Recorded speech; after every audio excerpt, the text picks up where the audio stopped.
संगत मिल रही है मां तुझे तू कहना है सारियां मां तुझे तू कहना है सारियां दे नाल रल मिल तैनू रहना पैना है एके बिन सतगुर दा कर्ज चुकाया नहीं जाना गल्लां दे नाल बेगमपुरा वसाया नहीं जाना गल्लां दे नाल बेगमपुरा वसाया नहीं जाना गल्लां दे नाल बेगमपुरा वसाया नहीं जाना।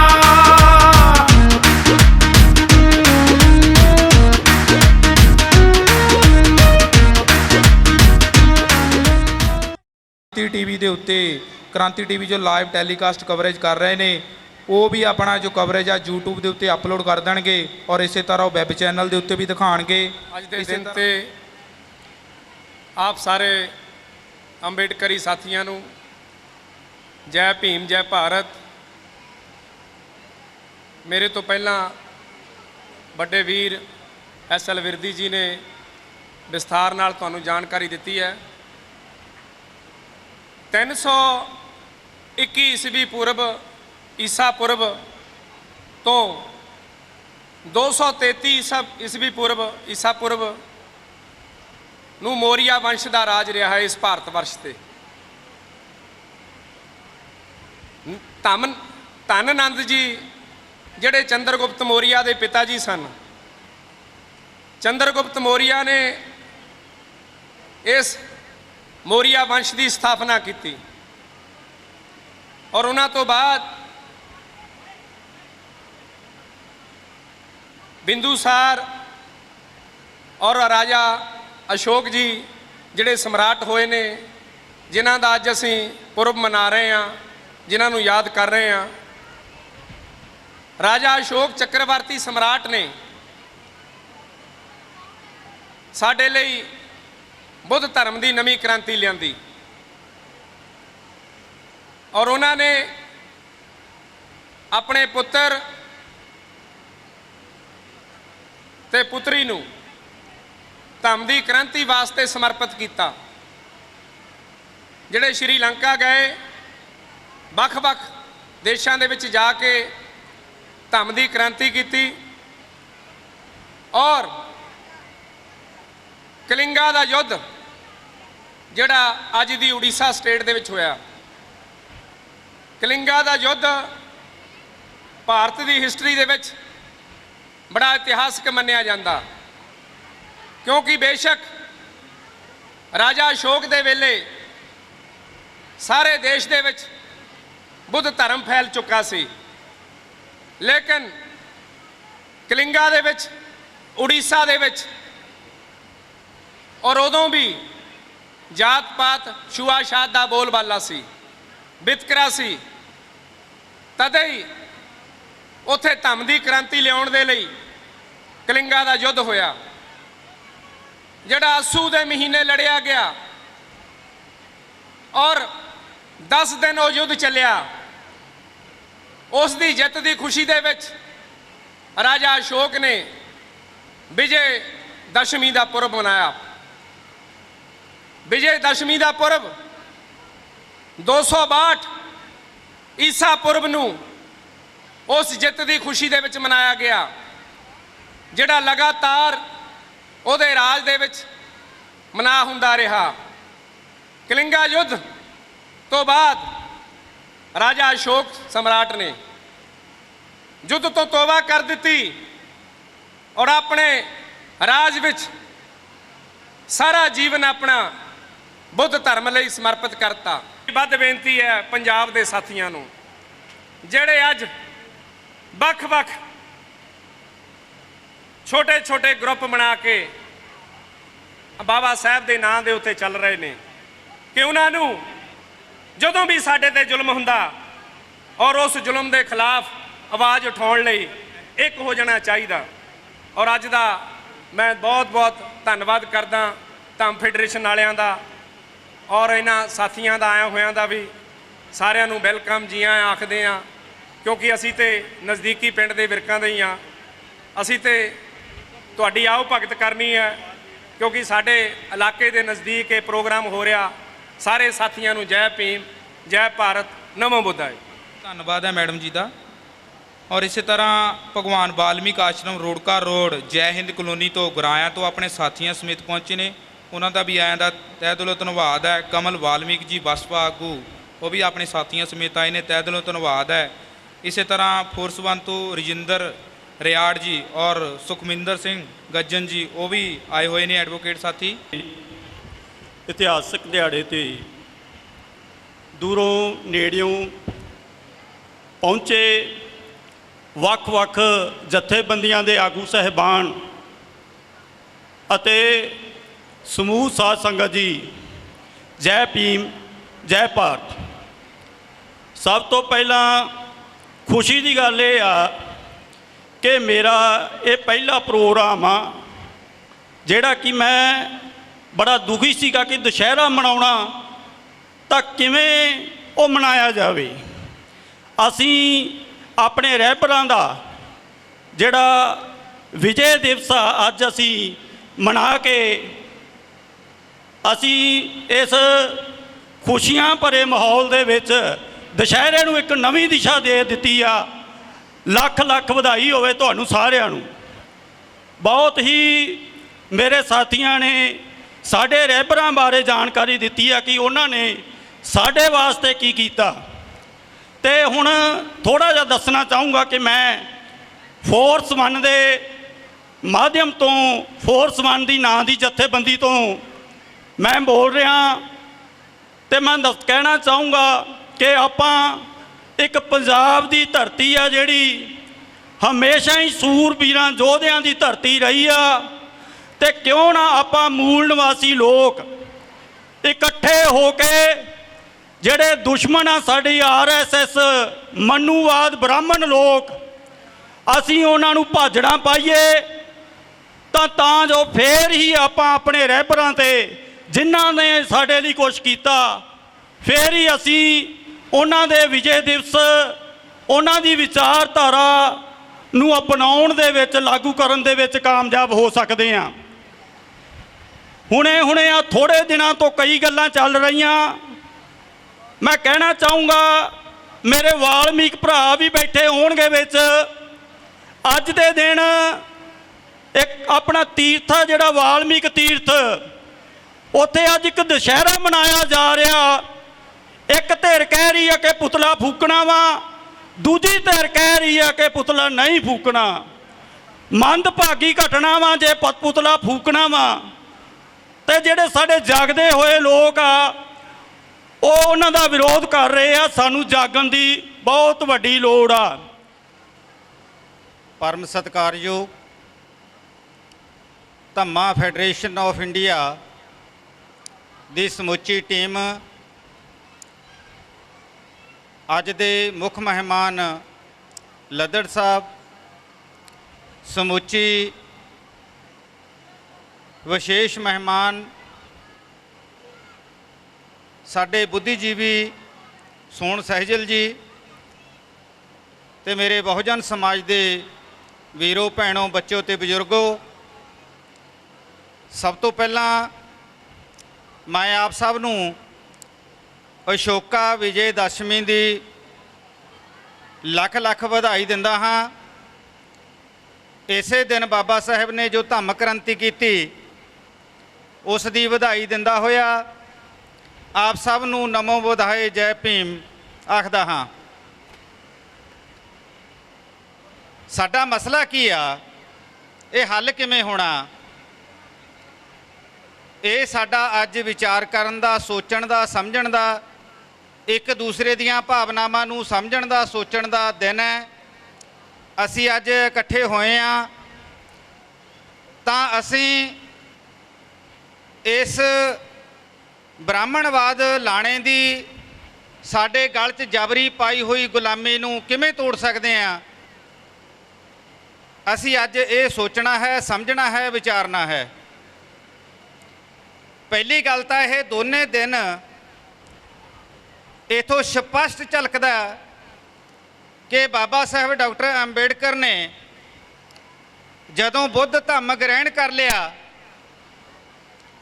ਜਾਂ ਮਹਾਰਾਜਾ ਅਸ਼ੋਕ ਨੇ ਤਲਵਾਰ ਸਿੱਟ ਕੇ ਵਿਚਾਰ ਨੂੰ ਅਪਣਾ ਲਿਆ ਤਾਂ ਕੀ ਹੋਇਆ? ਜਿੰਨਾ ਇਲਾਕਾ ਮਹਾਰਾਜਾ ਅਸ਼ੋਕ ਤਲਵਾਰ ਨਾਲ ਨਹੀਂ ਜਿੱਤ ਸਕਿਆ, ਉਸ ਤੋਂ ਕਿਤੇ ਵੱਧ ਇਲਾਕਾ ਉਹ ਆਪਣੀ ਵਿਚਾਰ ਦੀ ਧੰਮ ਕ੍ਰਾਂਤੀ ਦੇ ਨਾਲ ਫਤਿਹ ਕਰਨ 'ਚ ਕਾਮਯਾਬ ਰਿਹਾ। ਔਰ ਉਹਨੇ ਦੁਨੀਆ ਨੂੰ ਵਿਖਾਤਾ ਕਿ ਤਦ ਉਹਨਾਂ ਨੇ ਅਜਿਹੀ ਲਹਿਰ ਖੜੀ ਕੀਤੀ ਕਿ ਉਹਨਾਂ ਦੀ 5 ਸਾਲ ਦੀ ਕਮਾਈ ਨੇ ਬੋਧੀਆਂ ਦੀ ਗਿਣਤੀ 18 ਗੁਣਾ ਵਧਾਈ। ਬਾਬਾ ਸਾਹਿਬ ਦੀ ਧੰਮ ਕ੍ਰਾਂਤੀ ਦਾ ਕੀ ਅਸਰ ਹੋਇਆ ਭਾਰਤ ਤੇ ਕਿ ਉਹਨਾਂ ਦੀ 5 ਸਾਲ ਦੀ ਮਿਹਨਤ ਨੇ ਬੋਧੀਆਂ ਦੀ ਗਿਣਤੀ ਭਾਰਤ ਦੀ ਧਰਤੀ ਤੇ 18 ਗੁਣਾ ਵਧਾਈ। ਔਰ ਜਦੋਂ ਬਾਬਾ ਸਾਹਿਬ ਚਲੇ ਗਏ ਉਹ ਤੋਂ ਬਾਅਦ ਬੁੱਧ ਦੇ ਨਾਂ ਤੇ ਦੁਕਾਨਾਂ ਤਾਂ ਬਹੁਤ ਬਣੀਆਂ, ਪਰ ਬੁੱਧ ਦੀ ਕ੍ਰਾਂਤੀ ਦੀ ਜੋ ਗਿਣਤੀ ਵਧਣੀ ਚਾਹੀਦੀ ਸੀ ਉਹ ਨਹੀਂ ਵੱਧ ਸਕੀ। ਇਸ ਕਰਕੇ ਸਾਨੂੰ ਇਸ ਪਾਸੇ ਨੂੰ ਸੋਚਣਾ ਪੈਣਾ ਕਿ ਦਿੱਤਾ ਖਾ ਰਹੇ ਆ ਅਸ਼ੋਕ ਮਹਾਰਾਜ ਦੇ, ਉਸ ਸਮਰਾਟ ਦੇ, ਉਸ ਮਹਾਨ ਗਿਆਨ ਦਾ, ਉਸ ਦੀਆਂ ਯੂਨੀਵਰਸਿਟੀਆਂ ਤਕਸ਼ਲਾ, ਬੁੱਧ ਵਿਹਾਰ, ਨਲੰਦਾ ਯੂਨੀਵਰਸਿਟੀਆਂ ਦਾ ਗਿਆਨ ਲੈ ਕੇ ਅੱਗੇ ਵਧ ਰਹੇ ਆ। ਬਾਬਾ ਸਾਹਿਬ ਡਾਕਟਰ ਅੰਬੇਡਕਰ ਦੁਆਰਾ ਰਚੇ ਗਏ ਸੰਵਿਧਾਨ ਦੇ ਤਹਿਤ ਅਸੀਂ ਅੱਗੇ ਵਧ ਰਹੇ ਆ। ਫਿਰ ਸਾਨੂੰ ਇਹ ਵੀ ਪਹਿਚਾਣ ਹੋਊਗੀ ਕਿ ਸਾਡਾ ਦੁਸ਼ਮਣ ਕੌਣ ਆ। ਉਸ ਤੋਂ ਬਾਅਦ ਜੇ ਨਿਗਾਹ ਮਾਰੀਏ ਤਾਂ ਪੱਲੇ ਨਿਰਾਸ਼ਤਾ ਆਉਂਦੀ ਆ, ਕਿਉਂਕਿ ਅਸੀਂ ਜਿਸ ਏਰੀਏ ਨਾਲ ਸੰਬੰਧਿਤ ਹਾਂ, ਜੇ ਉਸ ਏਰੀਏ ਤੇ ਨਿਗਾਹ ਮਾਰੀਏ ਤਾਂ ਅਸੀਂ ਮਾਲਵੇ ਤੋਂ ਆਏ ਆ, ਅਸੀਂ ਮਾਲਵੇ ਦੀ ਧਰਤੀ ਤੋਂ ਆਏ ਆ। ਮਾਲਵੇ ਦੀ ਧਰਤੀ ਨੂੰ ਇੱਕ ਮਾਣ ਮਹਿਸੂਸ ਆ। ਮਾਣ ਮਹਿਸੂਸ ਹੁੰਦਾ ਉਹ ਇਹ ਆ ਕਿ ਅਸੀਂ ਗੁਰੂਆਂ ਦੁਆਰਾ, ਆਪਣੇ ਰਹਿਬਰਾਂ ਦੁਆਰਾ ਕੀਤੀਆਂ ਹੋਈਆਂ ਕ੍ਰਾਂਤੀਆਂ ਦਾ ਮੁੱਲ ਮੋੜਿਆ। ਮੁੱਲ ਅਸੀਂ ਇਸ ਕਰਕੇ ਮੋੜਿਆ ਕਿ ਜਿਸ ਨੂੰ ਅਸੀਂ ਆਪਣੀ ਦੁਸ਼ਮਣ ਜਮਾਤ ਸਮਝਦੇ ਆ, ਹਿੰਦੂ ਜਮਾਤ, ਅਸੀਂ ਹਿੰਦੂ ਜਮਾਤ ਦਾ ਪੱਤਾ ਸਾਫ਼ ਕਰਕੇ ਆਪਣੇ ਆਪ ਨੂੰ ਰਿਕਾਰਡ ਦੇ ਵਿੱਚ ਦਰਜ ਕਰਾਇਆ ਕਿ ਅਸੀਂ ਅੱਜ ਤੋਂ ਬਾਅਦ ਹਿੰਦੂ ਨਹੀਂ, ਅਸੀਂ ਗੁਰੂ ਕੇ ਸਿੱਖ ਹਾਂ। ਚਾਹੇ ਅਸੀਂ ਅਛੂਤ ਹਾਂ, ਚਾਹੇ ਅਸੀਂ ਛਛੂਤ ਹਾਂ, ਚਾਹੇ ਸਾਡੀ ਗਿਣਤੀ ਧਾਰਮਿਕ ਘੱਟ ਗਿਣਤੀਆਂ 'ਚ ਆ, ਪਰ ਅਸੀਂ ਕੀ ਕੀਤਾ ਕਿ ਅਸੀਂ ਆਪਣੇ ਧਰਮ ਵਾਲੇ ਖਾਨੇ ਦੇ ਵਿੱਚੋਂ ਹਿੰਦੂ ਸ਼ਬਦ ਨੂੰ ਮਿਟਾਤਾ ਔਰ ਉਹਦੀ ਥਾਂ ਤੇ ਇੱਕ ਹੋਰ ਧਰਮ ਘੱਟ ਸ਼ਬਦ ਲਿਆਂਦਾ। ਭਾਵੇਂ ਕਿ ਹੁਣ ਉੱਥੇ ਇਹ ਵੀ ਕ੍ਰਾਂਤੀ ਹੋ ਰਹੀ ਆ ਕਿ ਸਿੱਖੀਜ਼ਮ ਦੀ ਥਾਂ ਤੇ ਬੁੱਧੀਜ਼ਮ ਲਿਖਣ ਦਾ ਵੀ ਰਿਵਾਜ ਪੈਦਾ ਹੋ ਗਿਆ। ਤਾਂ ਜਿਸ ਧਰਤੀ ਤੇ ਅਸੀਂ ਹੁਣ ਖੜੇ ਆ, ਇਹ ਧਰਤੀ ਦੁਆਬੇ ਦੀ ਧਰਤੀ ਆ। ਤਾਂ ਹੁਣ ਦੁਆਬੇ ਵਾਲੇ ਵੀਰੋ ਖਿਆਲ ਕਰਿਓ ਕਿ 2011 ਦੀ ਮਰਦਮਸ਼ੁਮਾਰੀ 'ਚ ਦੁਆਬੇ ਦੇ ਕਿੰਨੇ ਅਛੂਤ ਹਿੰਦੂ ਨੇ ਤੇ ਕਿੰਨੇ ਅਛੂਤ ਬੋਧੀ ਨੇ, ਇਹ ਸਰਚ ਕਰ ਲਿਓ। ਔਰ ਉਸ ਤੋਂ ਬਾਅਦ ਸਾਡੇ ਜਿਹੜੇ ਫੰਕਸ਼ਨ ਕਰ ਰਹੇ ਆ, ਲੱਖਾਂ ਰੁਪਈਆ ਖਰਚ ਕਰ ਰਹੇ ਆ, ਤੁਸੀਂ ਆਪਣਾ ਟਾਈਮ 'ਚੋਂ ਟਾਈਮ ਕੱਢ ਕੇ ਇੱਥੇ ਆਏ ਆ, ਪਰਿਵਾਰ ਔਰ ਮਹਿਕਮਿਆਂ ਦੇ ਸਰਕਾਰੀ ਤੇ ਪ੍ਰਾਈਵੇਟ ਕੰਮ ਛੱਡ ਕੇ ਇੱਥੇ ਆਏ ਆ, ਪੈਸੇ ਲਾਏ ਆ, ਮਿਹਨਤ ਕਰ ਰਹੇ ਆ। ਇਸ ਦਾ ਭਾਈ ਰਿਜ਼ਲਟ ਆਉਣ ਵਾਲਾ, ਧਿਆਨ ਰੱਖਿਓ। ਇਹ ਤੁਹਾਡੀ ਕੀਤੀ ਹੋਈ ਤਪੱਸਿਆ ਦਾ ਰਿਜ਼ਲਟ ਆਉਣ ਵਾਲਾ। ਇਹ ਰਿਜ਼ਲਟ ਆਏਗਾ 2021 'ਚ। ਦੁਬਾਰਾ ਫਿਰ ਸਮਝੋ ਕਿ ਇਹ ਰਿਜ਼ਲਟ 2021 'ਚ ਆਉਣ ਵਾਲਾ।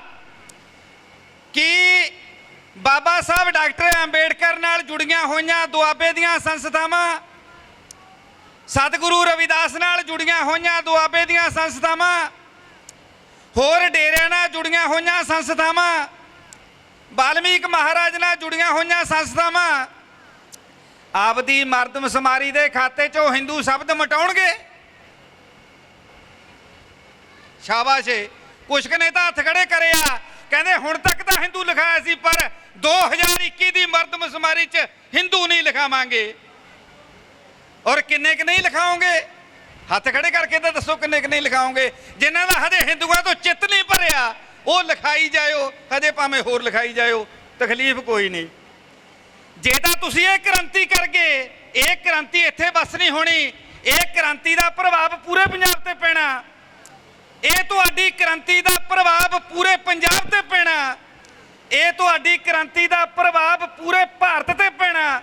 ਔਰ ਇੱਥੇ ਹੀ ਬਸ ਨਹੀਂ, ਇਹ ਤੁਹਾਡੀ ਕ੍ਰਾਂਤੀ ਦਾ ਪ੍ਰਭਾਵ ਪੂਰੇ ਸੰਸਾਰ 'ਚ ਪੈਣਾ, ਪੂਰੇ ਸੰਸਾਰ 'ਚ ਪੈਣਾ। ਹੋਰ ਬੁੱਧ ਕੀ ਹੁੰਦਾ, ਹੋਰ ਬੋਧੀ ਕੀ ਹੁੰਦਾ? ਬੋਧੀ ਬਾਬਾ ਦੇਖੋ ਜਦੋਂ ਪੜ੍ਹਦੇ ਉਦੋਂ ਪਤਾ ਲੱਗਦਾ। ਬੁੱਧ ਨੇ ਕੀ ਕਿਹਾ? ਬੁੱਧ ਕਹਿੰਦਾ ਹਰ ਸਮੱਸਿਆ ਦਾ ਹੱਲ ਵਿਚਾਰਾਂ ਨਾਲ ਲੱਭਿਆ ਜਾ ਸਕਦਾ, ਸ਼ੁਭ ਵਿਚਾਰਾਂ ਨਾਲ ਲੱਭਿਆ ਜਾ ਸਕਦਾ। ਫਿਰ ਉਹ ਇੱਕ ਥਾਂ ਹੋਰ ਲਿਖਦੇ ਨੇ, ਉਹ ਕਹਿੰਦੇ ਜਦੋਂ ਸਾਰਾ ਸਿਸਟਮ ਫੇਲ ਹੋ ਜੇ, ਤੁਹਾਡੇ ਕੋਈ ਧੌਣ ਤੋੜਨ ਨੂੰ ਹੋ ਜੇ, ਤੁਹਾਡੀ ਕੋਈ ਰੀੜ੍ਹ ਦੀ ਹੱਡੀ ਤੋੜਨ ਤੱਕ ਵੀ ਆ ਜੇ, ਤੇ ਫਿਰ ਤੁਸੀਂ ਪਿੱਛੇ ਮੁੜ ਕੇ ਨਹੀਂ ਦੇਖਣਾ, ਤੇ ਫਿਰ ਤੁਸੀਂ ਉਹਨੂੰ ਉਹ ਸਬਕ ਸਿਖਾਓ, ਉਹਨੂੰ ਉਹ ਲੋਹੇ ਦੇ ਚਣੇ ਚਬਾਓ ਕਿ ਉਹ ਮੁੜ ਕੇ ਤੁਹਾਡੇ ਵੱਲ ਅੱਖ ਭਰ ਕੇ ਨਾ ਵੇਖ ਸਕੇ। ਜਦੋਂ ਅੱਗੇ ਇਤਿਹਾਸ ਤੇ ਨਿਗਾਹ ਮਾਰਦੇ ਆ ਤਾਂ ਗੱਲ ਗੁਰੂ ਗੋਬਿੰਦ ਸਿੰਘ ਮਹਾਰਾਜ ਦੀ ਆਉਂਦੀ ਆ। ਗੁਰੂ ਗੋਬਿੰਦ ਸਿੰਘ ਮਹਾਰਾਜ ਨੇ ਕੀ ਕਿਹਾ? ਉਹ ਕਹਿੰਦਾ ਚੂੰ ਕਰ ਅਜਮਾਹੀਲ ਤੇ ਦਰ ਗੁਜਸਤ ਅਸਤ ਹਲਾਲ ਬੁਰਦਨ ਬਹੁਤ ਸ਼ਮਸ਼ੀਰ ਦਸਤ। ਉਹ ਕਹਿੰਦਾ ਜਦੋਂ ਅਪੀਲ ਦਲੀਲ ਤੇ ਵਕੀਲ ਤਿੰਨੇ ਚੀਜ਼ਾਂ ਫੇਲ ਹੋ ਜਾਣ, ਫਿਰ ਗੁਰੂ ਕਾ ਖਾਲਸਾ ਤਲਵਾਰ ਕੱਢਦਾ, ਉਹਨਾਂ ਚਿਰ ਵਿਚਾਰ ਨਾ ਲੜਦਾ।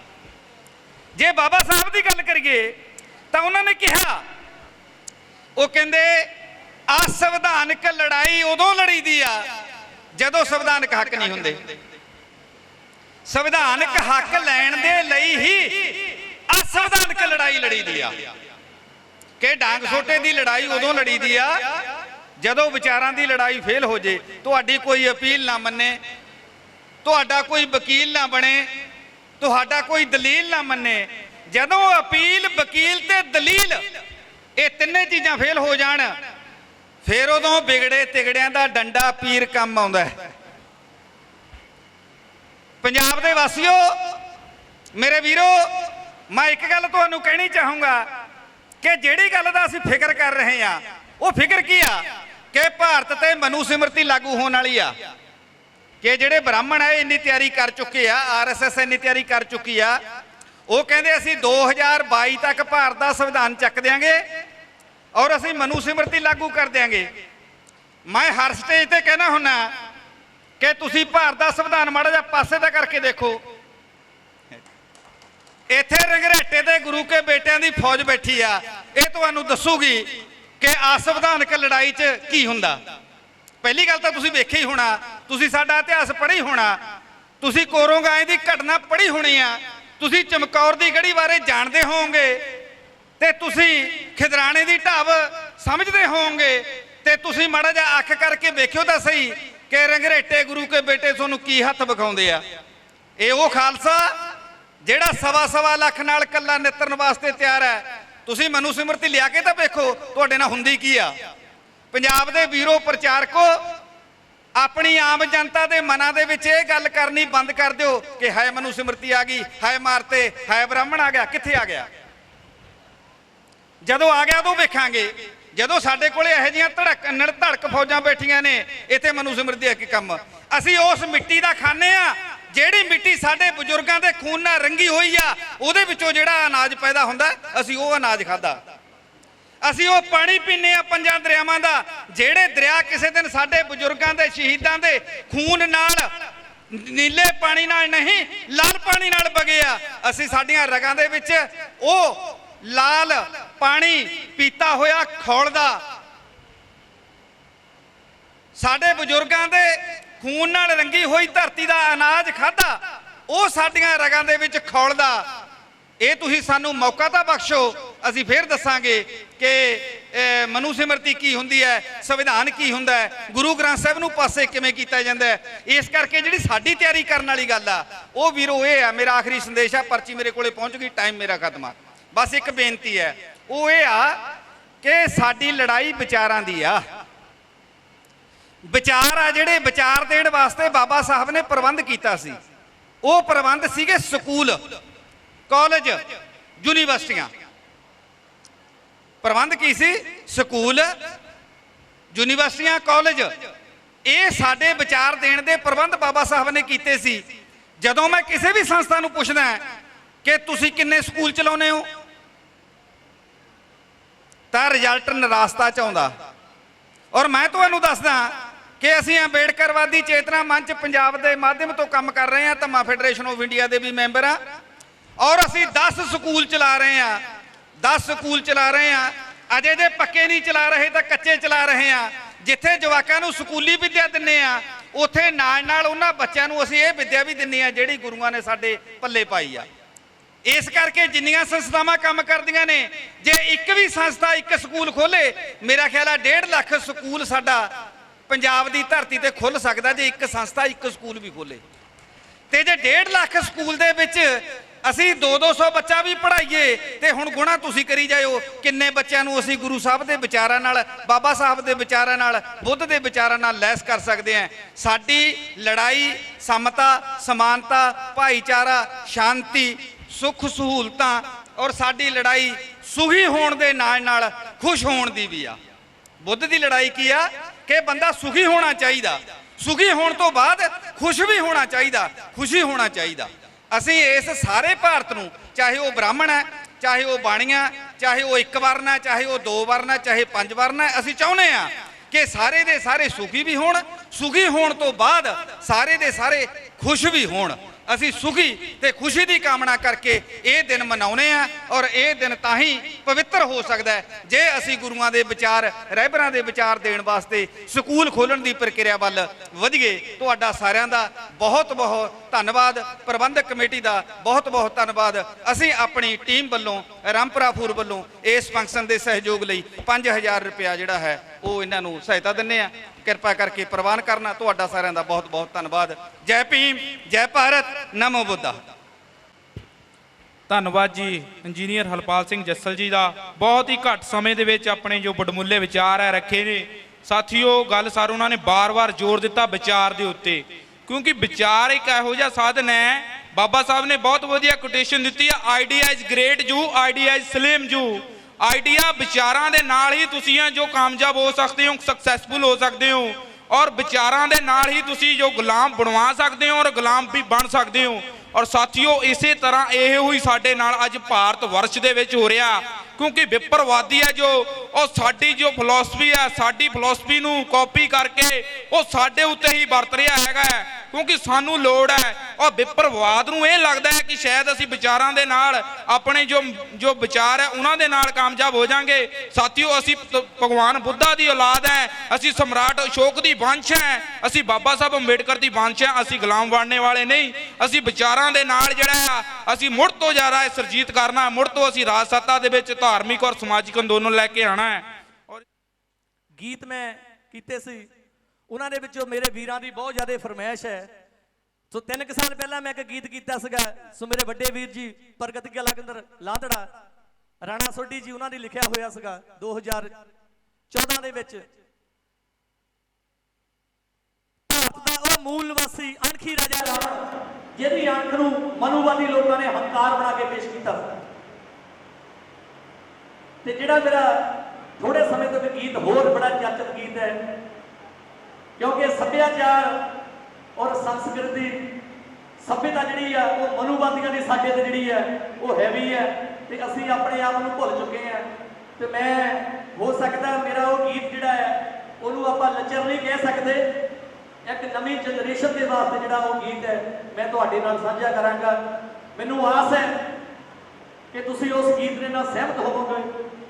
ਉਹ ਗੀਤ ਹੈ ਕਿ ਇੱਕ ਅੰਬੇਡਕਰਵਾਦੀ ਮੁੰਡਾ ਹੈ, ਚੰਡੀਗੜ੍ਹ ਪੜ੍ਹਨ ਵਾਸਤੇ ਜਾਂਦਾ ਹੈ। ਤੁਸੀਂ ਵਿਆਹਾਂ ਦੇ ਵਿੱਚ ਆਮ ਦੇਖਦੇ ਆ ਢੋਲ ਢਮੱਕਿਆਂ ਨਾਲ, ਮੇਰੇ ਤੋਂ ਪਹਿਲਾਂ ਖਾਲਸਾ ਜੀ ਗੱਲ ਕਰਕੇ ਗਏ ਨੇ